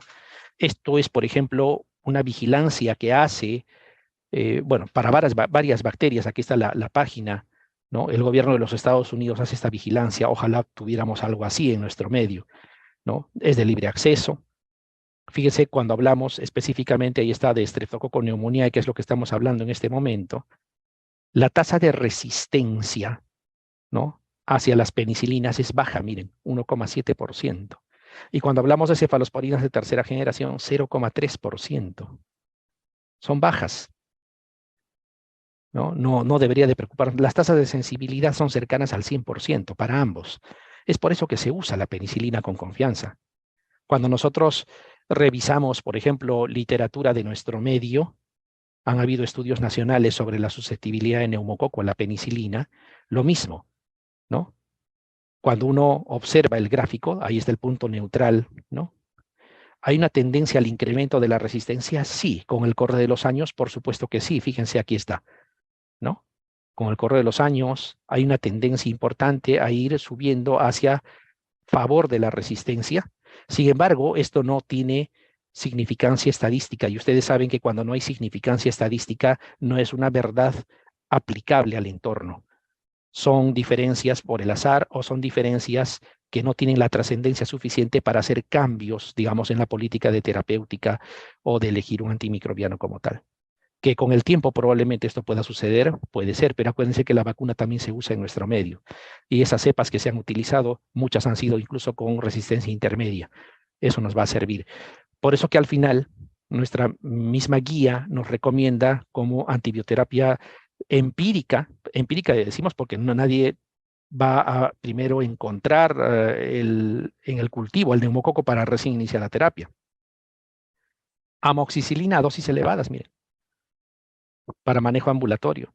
En hospitalización, también amoxicilina se puede usar sin ningún problema, por vía oral. Podría ser ampicilina que tenemos por vía intravenosa. Acuérdense que ambas son aminopenicilinas y tienen una farmacodinamia farmacocinética parecida, ¿no? Su espectro, su potencia también es similar. En la NAC severa sí se prefiere, de hecho, las cefalosporinas de tercera generación. Es importante, son los de elección. Cuando queremos asociar a gérmenes atípicos, ¿no?, los macrólidos es lo que vamos a usar. Si tenemos acitromicina, usamos acitromicina. Si hay claritromicina puede ser, o incluso eritromicina, dependiendo de lo que tengamos a la mano. Sobre todo en la NAC severa se debe de asociar ambos. Ya en situaciones extremas de alérgicos a la penicilina, etcétera, se puede utilizar otro tipo de antibióticos sin salirse mucho del esquema. Se puede quedar el macrólido solo, por ejemplo, o se podría usar quinolonas respiratorias, ¿no?, o cefalosporinas de primera generación. Y ya si hubiese otro tipo de neumonía como la aspirativa, por ejemplo, donde participan gram negativos y anaerobios, justifica usar amoxicilina con ácido clavulánico. Ojo que en el neumococo no, porque los estreptococos no producen beta-lactamasas, no tiene ningún sentido usar ácido clavulánico en estreptococos. Aquí es porque están pensando en otras etiologías más. Con presencia de anaerobios podría ser clindamicina incluso, ¿no? Y así. Entonces, no se olviden, penicilina, amoxicilina incluido en esa lista. Y aquí están las dosis que nos sugieren. 1 gramo cada 8, si van a usar amoxicilina. Penicilina G sódica pueden utilizar 4 millones cada 4, 4 millones cada 6, ¿no? Sin ningún problema. Ampicilina, 1 gramo cada 6, 2 gramos cada 6, dependiendo, ¿no? Dependiendo de la severidad, dependiendo de las circunstancias, tú puedes variar, tienes ese margen para utilizar. Y así hay un listado, ¿no? Al final no todo esto van a utilizar. Básicamente lo que tienen a la mano con toda seguridad, penicilina G sódica, amoxicilina, ampicilina, eso sí tenemos. Y eso es lo que vamos a utilizar. Difícil que tengan moxifloxacino ahí a la mano, que tampoco no son de elección. Así es que no tiene por qué preocuparles. Regresemos, dice paciente varón de 42 años. Bueno, es lo mismo que hemos visto. Viene con la dificultad respiratoria de 9 días de evolución, etc. Vamos a ver. Diagnóstico, ¿qué diagnóstico le daríamos? ¿Será bacteriano o será viral? Tiempo de evolución, ¿no? No es tan corto, es más de una semana. Rinorrea, empezó con rinorrea, dolor de garganta, síntomas respiratorios altos, ¿no? Y sobre todo la rinorrea, habíamos dicho, más, eso es con tendencia más bien a la etiología viral. Las funciones vitales, si bien es cierto, hay taquicardia y hay taquipnea, que es importante, pero la presión no se ha alterado felizmente, ¿no? No hay fiebre en el momento, no hay soplos, los pulmones, hay roncos bilaterales, no hay crepitantes, no hay compromiso alveolar. Esto debe de ser viral, lo más probable, ¿no? Y en su vivienda habían personas que tenían o empezó un cuadro parecido, una persona, entonces hay una transmisión típico de las virales también. Entonces, es una neumonía viral, de hecho, influenza una posibilidad. ¿Por qué no? Podría ser COVID también. Por supuesto que sí. No se ha erradicado para nada, o sea, sí podría ser. Bacteriano no pinta. De ahí viene el problema. Por si acaso le voy a dar antibióticos. Siempre va a haber eso. La pregunta es para qué auscultaron y todo lo demás. Tranquilos. Por pensar así, han utilizado en la pandemia, en forma ambulatoria y en casa, combinaciones de ceftazidime y bactán, con tigecyclina, con colistina, más meropenem, más vancomicina, y le han agregado anfotericin, etcétera, y no estoy bromeando ni estoy haciendo mofa. Así ha sido. Jamás de los jamases yo voy a venir a recomendarles eso. No tengan temor. Hagan bien el diagnóstico y manejen. Los tips que estamos dando es justamente para eso. Además, lo van a referir con toda seguridad. Donde lo reciban, le van a agregar el antibiótico. Por si acaso, dice. Bueno, es parte de nuestra costumbre, es difícil erradicar eso, pero lo que deberían de colocar es hidratación por vía oral a tolerancia, de hecho que sí, si es que tolera, oxígeno sí, ¿no? Si tuvieran saturómetro, excelente, por eso no se sugiere mucho volumen de oxígeno, 3 a 5 litros de repente. Paracetamol, si hubiese fiebre, control de funciones vitales, diuresis y se envía, ¿no? Se tiene que referir. Ahora, si están en una cabecera de red, probablemente tengan más exámenes y puedan definir mucho mejor el diagnóstico. Pero este cuadro clínico se aproxima a un cuadro de tipo viral. Miren este otro, varón de 63 años, acude al centro de salud por dificultad respiratoria, tos, sensación de alza térmica, dolor torácico, malestar general de 5 días de evolución. Al examen presenta, bueno, ahí está, presión arterial 185, dice, frecuencia cardíaca en 110, hay tendencia a la taquicardia. Aquí sí la frecuencia respiratoria está elevada, está en 30. Hay fiebre que se ha determinado y se ha cuantificado. El examen cardiovascular dice los ruidos cardíacos rítmicos están taquicárdicos, pero no hay soplos. Los pulmones, lo mismo con murmullo vesicular presente. Aquí sí se detecta crepitantes basales en emitoras derecho. Esto es diferente al otro. El otro era roncantes bilaterales. Por eso es que están auscultando. Dice el resto del examen no aporta. Bueno, aquí el diagnóstico, esto sí es una neumonía bacteriana. ¿Y por qué digo que es grave? Miren la frecuencia respiratoria, está en 30. ¿No? Uno de ellos nada más debe tener.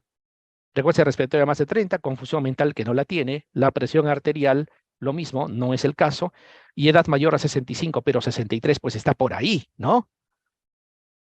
Ya les he dicho, hay que manejar con cierto criterio. La ley se aplica con criterio, dicen, y esto es más o menos lo mismo. Manejo, aquí cambia la cosa, ¿no? Cloruro le vamos a instalar como vía, 15 gotas por minuto es como vía. Es un goteo lento, no lo va a encharcar, no lo va a sobrecargar con volumen. Oxígeno lo mismo, no hay que exagerar con el flujo de oxígeno porque podríamos causar otros problemas, ¿no? Barremos el CO2 y eh, vamos a generar que no tengamos a la mano el principal estimulante del centro respiratorio, como ustedes conocen. Si tuviéramos ceftriaxona, debemos de administrarle ceftriaxona con el macrólido. De hecho, hemos dicho en las graves tiene que ir asociado a ambos, tanto para neumococo como para gérmenes atípicos. El antipirético, dependiendo por requerimiento necesario, si es que hubiese fiebre, control de funciones vitales, de diuresis, y refiéralo. Pero quiero que se den cuenta de que el cuadro clínico no es el mismo que han visto en el caso anterior. Puede parecerse, por supuesto que sí, pero hay diferencias importantes. Bien. Otra situación es ver las infecciones también del sistema nervioso central. Esto no está libre uno de que puede encontrarse en el momento de realizar el SERUMS, ¿no? Es muy probable. Ahí tenemos el cuadro clínico. Un varón de 45 años de edad dice es traído al centro de salud con tiempo de enfermedad de 3 días. Inicia cuadro clínico con cefalea y sensación de alza térmica. Dice que a las 24 horas de evolución muestra tendencia al sueño y, entre comillas, habla incoherencias. Generalmente describimos lo que nos dicen los familiares, ¿no? Con palabras propias de los familiares, pero entre comillas, ¿no? O sea, si habla incoherencias, hay un trastorno del sensorio importante ahí. Al ser evaluado por el médico del establecimiento, se evidencia, bueno, ahí está la presión arterial, 120/70, no hay hipotensión. La frecuencia cardíaca hay tendencia a la taquicardia, ¿no? No hay taquipnia. Como que quiere hacer fiebre. El Glasgow sí está deprimido, 11. Las pupilas son, hay que hacerle el examen neurológico, ¿no? Si viene con trastorno sensorio. Pupilas fotorreactivas. Hay rigidez de nuca. Hay signo de Kerning, signo de Brusinski. El examen cardiovascular y pulmonar no muestra mayor alteración. Claramente el problema es de tipo neurológico. Diagnóstico y manejo. Este es otro detalle. Cuando hablamos lo mismo de la prevalencia de las infecciones meningias por neumococo, que es el principal agente etiológico, ha habido un cambio sustancial desde la introducción de las vacunas, ¿no? Fíjense cómo, tanto por Haemophilus influenza tipo B, ¿no? Streptococo neumonía, que es lo que está de verde, ¿no? Neisseria meningitidis, el que le sigue, ¿no? Streptococo del grupo B, ¿no? Y Listeria monocitógenes, que son agentes etiológicos importantes de las infecciones meningias. Se introduce la vacuna, ¿no? Y claramente va disminuyendo. Se introduce otro tipo de vacuna más y otra más, y la tendencia es a disminuir. Sin embargo, están aquí y van a tener que ver cuadros así. Es más, las poblaciones a donde van probablemente no tienen ni siquiera ese tipo de cobertura vacunal. Esto en población adulta probablemente no se ve reflejada, ¿no? ¿Por qué? Porque parece que a veces damos lectura a literatura importante y hacemos conceptos que no necesariamente son extrapolables a nuestro medio, sobre todo en la parte epidemiológica. Quizá en la parte de diagnóstico y tratamiento sí, pero en lo demás hay que tomar con pinzas algunos conceptos que están ahí. Bueno, el signo de Kerning, ¿no? Aquí está el signo de Kerning, paciente en decúbito supino, ¿no? Fíjense cómo cuando en la maniobra, acá se le intenta extender la pierna, levantándola, se va a considerar positiva cuando haya resistencia a esa extensión, ¿no? Si muestra resistencia, si es que manifiesta dolor, en el caso de los que no tienen depresión del sensorio importante, Puede ser dolor a nivel del muslo o en la parte posterior, o simplemente resistencia. Hay que valorar eso con cierto cuidado. Es un signo de Kerning positivo. ¿Qué cosa es lo que nos está indicando? Inflamación de meninges. Y el signo de Brusinski, el que está aquí, el paciente, lo mismo. Hay que colocarlo en posición supina, flexionar. Nosotros tenemos que flexionar, no el paciente, la cabeza hacia el pecho, ¿no? Tratar de el mentón juntar al pecho, flexionarlo, ¿no? Y se va a considerar prueba positiva cuando hay flexión de las rodillas. Espontáneamente se flexiona. Entonces, esto es algo que habitualmente lo practicamos, algo que habitualmente lo hacemos y nos va a informar irritación meningia, clásicos signos de meningitis. Si el paciente está con el sensorio aún conectado, se le puede pedir que rote la cabeza horizontalmente 2 o 3 veces, rápido, ¿no? Y se va a considerar una prueba positiva si el paciente va a decir que su cefalea ha aumentado con eso que ha hecho, con el movimiento de la cabeza, ¿no? Son signos de irritación meningia que debemos de considerar. Suficiente con que encontremos uno, no esperamos encontrar los dos. Y ante la duda, si parece y no es muy seguro, porque a veces puede suceder, consideren que sí. Siempre decimos ante la duda a favor del paciente. Peor sería que dejes pasar. Esto es una infección que puede matar rapidito si es que no se maneja. Agentes etiológicos, ¿no?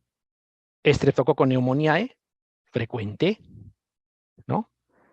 Hay que considerar como bacterias importantes, tanto Streptococcus pneumoniae como Listeria, los dos son importantes, y el segundo, Listeria, se puede añadir en pequeñitos y en ancianos, y también en personas que tengan algún tipo de patología de fondo, diabéticos, hipertensos, pacientes con neoplasia, con corticoterapia prolongada, que tengan otro tipo de diagnóstico importante. La listeria también está ahí. Eso es importante saber porque la ceftriaxona que utilizamos no cubre listeria. Listeria hace cobertura con ampicilina. Entonces, no es suficiente dar una cefalosporina de tercera generación. Hasta ahí está la dosis de ampicilina que deben de utilizar cuando es necesario utilizar ampicilina, no como monoterapia, sino agregando a la ceftriaxona. Ahí está la ceftriaxona como primera opción, ¿no? 2 gramos cada 12, ya sabemos, duplicamos la dosis porque las meninges, el hueso, la próstata, el ojo, el tejido celular subcutáneo son barreras naturales para los antibióticos y estamos en la obligación de duplicar la dosis, por eso damos 2 gramos cada 12 horas. En el caso de la ampicilina, esta se va a agregar si estamos, por ejemplo, en edades extremas de la vida. Para lo que estamos hablando, simplemente personas añosas con comorbilidad importante, tenemos que agregar, ¿no? Por la presencia de listeria, porque ceftriaxona no la cobertura. Ahora, ante la sospecha de neumococo intermedio o resistente, nosotros tenemos que, a eso incluso, agregar vancomicina. Eso sí, con toda seguridad no lo van a tener en el establecimiento de salud, pero por lo menos el inicio de la cefalosporina de tercera o, si tiene condiciones, agregarle incluso ampicilina. Bien, ahí están los patógenos más comunes. En población, digamos, adulta, podríamos decir, en cuanto más jóvenes, Neisseria meningitidis, ¿no? Y en las personas ya adultas propiamente, neumococo va a la cabeza, ¿no? Neumococo. Entonces, yo lo que quiero que se den cuenta, miren, es vancomicina más una cefalosporina de tercera. ¿Por qué se hace eso? Porque esa pequeña resistencia que había de neumococo puede ser fatal cuando se trata de meninges. Y a esa vancomicina más la cefalosporina, incluso agregarle ampicilina cuando pensamos que también está presente listeria. Y eso generalmente en personas añosas o con alguna enfermedad de fondo importante. Paciente con VIH, paciente diabético, paciente con cáncer, paciente en quimioterapia, paciente con corticoterapia prolongada, etcétera, etcétera, ¿no? Esto que habíamos comentado, ¿no? Que se hace la vigilancia, ahí está el Streptococcus pneumoniae, ¿no? Hay detalles que hay que saber. Es diferente la sensibilidad para infecciones como las neumonías, por ejemplo, o sea, es decir, fuera del sistema nervioso central, que cuando nosotros hablamos de infecciones dentro del sistema nervioso central, como es el caso de las meningitis. Fíjese, los puntos de corte para decir sensible, intermedio o resistente varían cuando hablamos de cefalosporinas de tercera generación. Fíjense aquí, sensible, con un punto de corte menor a 1. Resistente tiene que ser mayor a 2. Pero aquí no.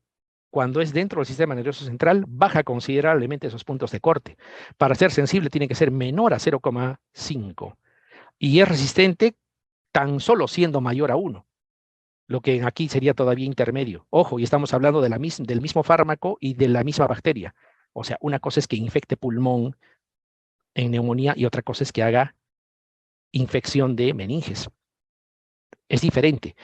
Ese es uno de los motivos por el cual, por ejemplo, penicilina no se utiliza para tratar meningitis, ¿no? Sería correr riesgo. Ahí está el caso, miren, en la penicilina es mucho más notorio todavía. Cuando la infección es fuera del sistema nervioso central y por eso en las neumonías podías utilizar penicilina, amoxicilina, por ejemplo. Miren, sensible, menos de 2. Cuando es del sistema nervioso central en una meningitis, para ser sensible tiene que ser menor a 0,06. Si es mayor a 0,06, ya es resistente.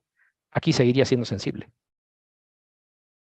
Entonces, no es factible pensar en penicilina y es por eso que a pesar de que sí en las neumonías penicilina, no en las meningitis, ¿no? Ese es un detalle. Regresamos al cuadro clínico. El diagnóstico, con lo que hemos comentado, es un síndrome meningio, por supuesto que sí. Meningoencefalitis bacteriana, la primera posibilidad, ¿no? Y más alejado, por eso dice posibilidad alejada, meningoencefalitis tuberculosa. ¿Cuál sería la diferencia? Tienen que acordarse, la meningitis de tipo bacteriana se instala pronto, se instala en pocos días. 3 días de enfermedad, dice aquí. Si fuera meningitis tuberculosa, quizá esto sea 3 semanas. Es subagudo.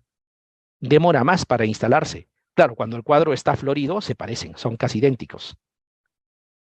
Entonces, importante la anamnesis, el tiempo de instalación para pensar. Acá claramente es bacteriana. Nos encantaría saber cuánto está la celularidad en el líquido cefalorraquídeo, las proteínas, la glucosa. Nada de eso vamos a saber porque no vamos a hacer una punción lumbar en un centro de salud. No digo que no sepamos hacer.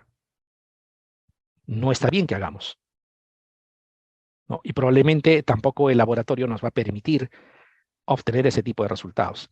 Pero eso no impide a que ustedes empiecen el tratamiento antes de referirlo. No es que lo van a referir así nomás, ¿no? ¿Qué le van a dar? Le colocan vía.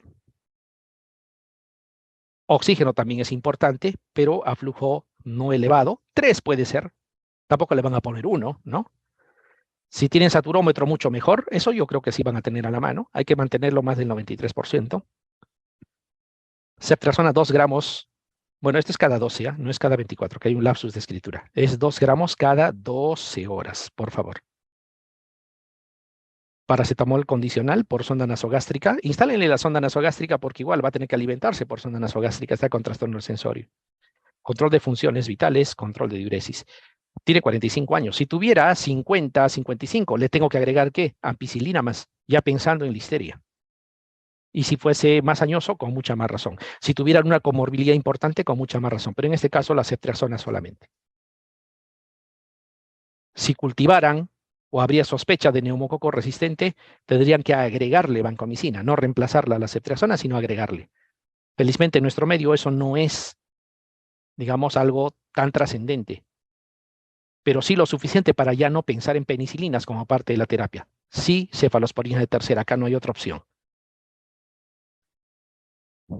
Paciente, mujer de 60 años de edad, hipertensa y diabética, cambia la cosa, es traído al centro de salud con un tiempo de enfermedad de 48 horas, 2 días nada más. Inicia, dice el cuadro clínico de forma brusca, con cefalea y fiebre de 24 horas de evolución, y luego depresión del sensorio. Es muy rápido, ¿eh? Es evaluada por el personal médico encontrándose, ahí está la presión, además es hipertensa, 130/90, está taquicárdica, está empezando a hacer taquipnia, está febril, tiene fiebre, hay depresión del sensorio con un Glasgow de 10, ¿no? Las pupilas, si bien es cierto, están isocóricas, pero son hiporreactivas, o sea, no hay mucha respuesta a la luz, ¿no? Rigidez de nuca, Kerning, Brusinski, y bueno, y el resto del examen de repente no es contributorio. Dice que convulsionó mientras era trasladada al establecimiento de salud. Claramente este cuadro es más severo que el anterior, definitivamente. Diagnóstico, igual es un síndrome meningio por el contexto. meningoencefalitis bacteriana a la cabeza, igual la tuberculosa queda alejada. No la descartamos del total, pero queda alejada. Muy pronto se ha instalado. Aquí ya el contexto es diferente. Es hipertensa, es diabética y para colmo tiene 60 años de edad.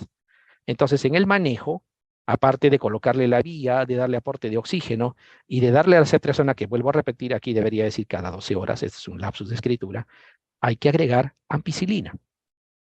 Hay que agregar ampicilina, sí o sí. ¿Por qué? Pensando en listeria, que está justamente en personas añosas y en personas con comorbilidad importante. El resto es parecido. Alguien dirá, hemos malogrado con eso, el cultivo no va a salir. Yo les pregunto, ¿cuántas veces han visto que en los hospitales de mayor nivel hagan cultivo de líquido cefalorraquídeo para ver el agente etiológico? Yo les voy a decir, una cada 500 casos, por no decir uno cada 1000. Así es que no van a desfavorecer a nada, al contrario, están haciendo un buen manejo y quizá eso pueda significar que puedan salvarle la vida al paciente. Es más, el citoquímico y el GRAM del líquido cefalorraquídeo no se va a ver alterado por la presencia de los antibióticos. Lo que se puede alterar es el cultivo. Pero aún así, riesgo-beneficio, de hecho, de lejos, de forma incomparable, está bien lo que están haciendo. Muy bien. Hemos terminado, más o menos en el tiempo previsto. ¿Algún comentario, alguna pregunta referente a lo que hemos hablado? ¿No? Va a haber un momento para que hagan la parte pediátrica, la parte ginecológica, qué sé yo, de respecto a lo que hemos hablado y de los temas que hemos hablado, porque tenemos otra clase todavía donde vamos a, lógicamente, comentar más cosas. Emergencias en el paciente VIH, ofidismo, ¿no? Aracneísmo, por ejemplo, ¿no? Algunas patologías no muy típicas, sobre todo de quienes van a zonas de enfermedades metaxénicas, dengue, malaria, eso lo estamos reservando para la siguiente clase. Así es que de lo que hemos hablado, si hubiese algo que comentar, caso contrario, lo damos por finalizado para que puedan pasar al break y esperar la próxima ponencia. Gracias de antemano. Doctor, tenemos preguntas a través del chat. A ver, vamos a abrir el chat. Nos dice la doctora Valeria, ¿por cuánto tiempo recomienda los antibióticos? Justamente les había comentado eso, la meningitis no lo van a tratar en su establecimiento. Van a darle la primera dosis y lo van a referir. Sin embargo, no voy a hacer descortés a la pregunta, y comúnmente los tiempos de tratamiento que antes se consideraban 21 días o 2 semanas, etcétera, ahora hay un punto de corte casi para todo, que es 7 días. Y en las neumonías, con el tiempo, con la evidencia, ha ido disminuyendo incluso. Ahora se habla de 5 días y hasta 3 días, dependiendo de la evolución. Pero esos 14, 21 días que se daban antes, no. Y incluso en el cuadro de la meningitis es similar. Se ha demostrado que el prolongar el uso de antibióticos causa más problemas que beneficios. Entonces, los tratamientos acortados se asocian, entre otras cosas, a menos presión selectiva para bacterias resistentes, menos efectos adversos, y la respuesta clínica es similar. Bueno, en el chat también nos dicen, ¿cómo podríamos diferenciar una toxi-infección de una jeca? Bueno, la jeca puede, de alguna manera, ¿cómo podríamos decir? El concepto se puede sobreponer, se puede intersectar. Una gastroenterocolitis también viene con náuseas, con vómitos, etcétera. Y el manejo, si se dan cuenta, va a ser prácticamente el mismo. Hidratación, mantener la presión si es que se ha deshidratado. En una jeca normalmente el agente etiológico está presente, no son sus toxinas. Por lo tanto, comúnmente el paciente también muestra algo vamos a decir, aspecto de toxicidad. En la toxinfección, uno lo hidrata al paciente, lo mejora, le da sintomáticos y el paciente realmente mejora, ¿no? Ahora, ante la duda, sin ningún problema, le ponen el diagnóstico jeca. La manera no tanto clínica, sino epidemiológica de darnos cuenta es que la jeca sería más individual, en cambio la toxinfección alimentaria tiende a ser de grupos, ¿no? Y el tiempo vamos a decir, de instalación, desde que uno se expone al alimento contaminado, es muy corto. Habíamos dicho 1 hora, 2 horas. Esas son las formas de diferenciar. Después, por lo demás, se puede parecer, por supuesto que sí. También nos dice el doctor Ñique, nos dice, tengo una duda de si agregamos al tratamiento la parte sintomatológica como los vómitos con dimeitrinato y aplicar ranitidina EV, ¿apoyaríamos a la a la mejoría o solo debemos realizar el tratamiento como es hidratar y antibioti- antibioticoterapia? Claro, sí, está clara su pregunta. Lo que pasa es que cada paciente hay que individualizarlo. De hecho, que la respuesta es no le puedes dar de forma general a todos sistemáticamente ranitidina y dimenhidrinato pensando que van a hacer efecto sumatorio. Sí habrá casos particulares en los cuales, por ejemplo, las personas, y eso se ve, sobre todo cuando no han estado alimentándose en las últimas horas, hablemos de por lo menos un día de repente, esa acidez común a nivel del estómago les genera la necesidad de disminuir el pH ácido. Entonces, en ese tipo de circunstancias sí te puede ayudar la ranitidina. Pero hacer un efecto sumatorio, digamos, en todos los casos no te va a resultar. Por otro lado, acuérdense que disminuir la acidez puede condicionar a que más bien haya un proceso infeccioso. La acidez es un mecanismo de defensa del tubo digestivo a nivel del estómago. Entonces, salvo que sea en esos casos en que los pacientes, por ejemplo, no han estado alimentándose por muy buenas horas, generalmente más de 24 horas, y refieren el dolor típico en epigastrio, más que náuseas y vómitos, le puedes agregar, obviamente, ranitidina sin ningún problema. Pero no hagamos la combinación sumatoria pensando que vamos a beneficiar. No habría ese efecto de sinergismo que estamos pensando. El Acá hay creo doctor otra paciente del doctor Víctor. Dice, y para el manejo del cólico abdominal, ¿se puede adicionar iosina, escopolamina, bioral? Sí, sí, sí. La respuesta es sí, claro que sí. Lo que no se puede utilizar es loperamida, por ejemplo, con la intención de parar las diarreas. No está recomendado porque podría generar, bueno, rara vez, pero podría generar, por ejemplo, megacolon tóxico, ¿no? Sí, sí se puede agregar, por supuesto que sí. La doctora Claudia dice, ¿es necesario colocar un protector gástrico endovenoso cuando se administra tratamiento antibiótico? No, la respuesta es no. Acuérdense, y está bien que lo mencionen, eh, el famoso protector gástrico más es cuando utilizamos AINES. Los AINES, ustedes saben, inhiben la ciclooxigenasa y las prostaglandinas, digamos que son inducibles o las constitutivas, al suprimirse, el moco que cubre, la capa que cubre el estómago, no se va a producir y es el propio ácido clorhídrico que produce el estómago el que daña las paredes, ¿no? Entonces, pero los antibióticos no tienen ese efecto, actúan a otro nivel. Entonces, en general, no es algo que se tenga que hacer de forma rutinaria, no aportaría nada. El doctor Frank dice, los últimos casos de neumonía grave y meningitis, ¿había criterios de SOFA? En estos casos, ¿se podría usar los bolos? Sí, por supuesto que sí. La medicina es una intersección de varios conceptos. Incluso se los comenté mientras hacíamos el comentario, la narración de los casos. Claro que sí. Si tú le encuentras criterios de SOFA y lo manejas como sepsis, por supuesto que sí. Ahora, si se dan cuenta, no necesariamente uno excluye al otro. Total, un cuadro de meningitis puede terminar haciendo sepsis. Claro que sí, por supuesto, sí, sí, está muy bien. A ver, acá de otra colega dice, en caso de encefalitis por dengue, ya vamos a hablar de dengue, ya vamos a hablar de dengue, es para la próxima clase. El otro dice ceftriaxona, son 2 gramos cada 12 o cada 24, lo dije, lo dije. En el caso, solamente para el caso de meningitis, esos 2 gramos es cada 12, solamente para ese caso, ¿no? Para el caso de el resto de infecciones es 2 gramos cada 24, o incluso 1 gramo cada 24. La respuesta es similar.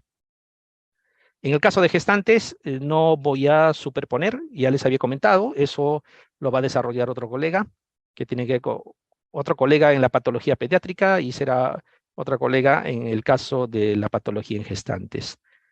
El otro dice, el manejo de dichas patologías es lo mismo de las gestantes. Aquí hay otro, la doctora Ruth dice, en caso de sepsis de foco abdominal es adecuado combinar ceftriaxona más metronidazol endovenoso y referirlo. Sepsis abdominal. Si tienes metronidazol intravenoso, bueno, sí, puede ser una buena opción. Acuérdense que más es para anaerobios, ¿no? Y no tanto por bacterias gram negativas. Es por eso que lo primero que tienes que coberturar es bacterias gram negativas. Ya una sepsis abdominal digamos, de otro tipo, como un caso de peritonitis, qué sé yo, claro que sí, metronidazol serviría de mucho. Si tienes por vía parenteral, lo podrías usar también. Por supuesto que sí. Es importante estas guías de antibióticos para que no hagan, por ejemplo, sepsis abdominal y le den gentamicina. O tiene neumonía, por ejemplo, y lo mismo, le den gentamicina más amicacina. Cosas que suceden. O sea, lo que hemos discutido ahora son aproximaciones, puede variar individualmente de un paciente a otro, sin que eso signifique que haya un distanciamiento excesivo entre lo que hemos comentado y lo que realmente se haga. Claro que sí, doctores, hay alternativas. Lo del protector gástrico, no. De forma rutinaria, no van a lograr un efecto como el que están pensando. Acá tenemos otro. Convulsión dentro del cuadro de la meningoencefalitis. Es recomendable administrar benzodiazepinas. Bueno, la convulsión se maneja pasado el cuadro convulsivo. En realidad no tienes que administrar nada. Durante el cuadro convulsivo, lo que tienes que hacer es evitar que la persona se aspire, si es que convulsiona delante tuyo. Lo otro es que si es un estatus convulsivo, o sea, el, el proceso convulsivo dura más de lo habitual o incluso se repite, bueno, ya tendrías que utilizar fenitoína en dosis de epaminización, pero eso tampoco no creo que lo tengas a la mano y no es de manejo de primer nivel. Las benzodiazepinas, hay que tener cuidado también al administrarlo, ¿no? Cuidado con la sedación excesiva. Si ya viene con trastorno del sensorio, administrar benzodiazepinas no es muy recomendable. Sería diferente si es una persona que no tiene meningoencefalitis. Ahí sí podría de repente servirnos más, pero no se le sugiere, no está en las guías administrar benzodiazepinas de forma rutinaria. En el caso, aquí hay otra pregunta del doctor Yomar. Dice, en caso de meningitis, ¿debemos añadir corticoides o no es necesario? Las guías te hablan claro que los corticoides se utiliza cuando es neumococo, eh, digamos, que se haya demostrado en el cultivo, y en algunos casos incluso en Haemophilus influenza. De forma rutinaria no está establecido, tampoco hay una situación para que les pueda sugerir. Si tuvieran más exámenes a la mano y podrían de alguna manera determinar antígenos, etcétera, probablemente sí. Probablemente sí. Ahora, si le administras, tampoco estás yendo en contra de la literatura, porque sí hay literatura que defiende. Es un poco controversial, pero tampoco no está contraindicado, ¿no? Sí, podría ser. Podrías administrarlo. Nadie te va a decir que has hecho un mal manejo si administras o dejas de administrar corticoides. Además, acuérdense que probablemente va a ser una sola dosis porque después van a tener que referirlo. El doctor Frank Anthony dice hay que tener cuidado con el metamizol administrado en un paciente deshidratado. No, no hay una relación, digamos, entre deshidratación y metamizol. No. El otro dice en la toxinfección de causa parasitaria, ¿cuál sería el manejo? El mismo. Es exactamente el mismo. Hidratación. Si determinas que es de causa parasitaria, básicamente es hidratación. Giardia te puede causar, por ejemplo. Es una de las posibilidades. Entamoebistolítica también. En todo caso, ahí el tratamiento tendrías que dar metronidazol. Y como las dosis son diferentes para Giardia y para el caso de entamoebistolítica, tendrías que usar las dosis adecuadas nada más. Si es Giardia, 250 miligramos cada 8 horas durante 5 días, más o menos. Puede ser hasta 7, no más. Y si es entamoebistolítica, tiene que ser hasta 10 días y es 750 miligramos cada 8. Pero de ahí, otra diferencia, no. La piedra angular del manejo es exactamente el mismo. ¿Listo? Ahora sí, hemos concluido y tenemos el tiempo exacto para que puedan tener el break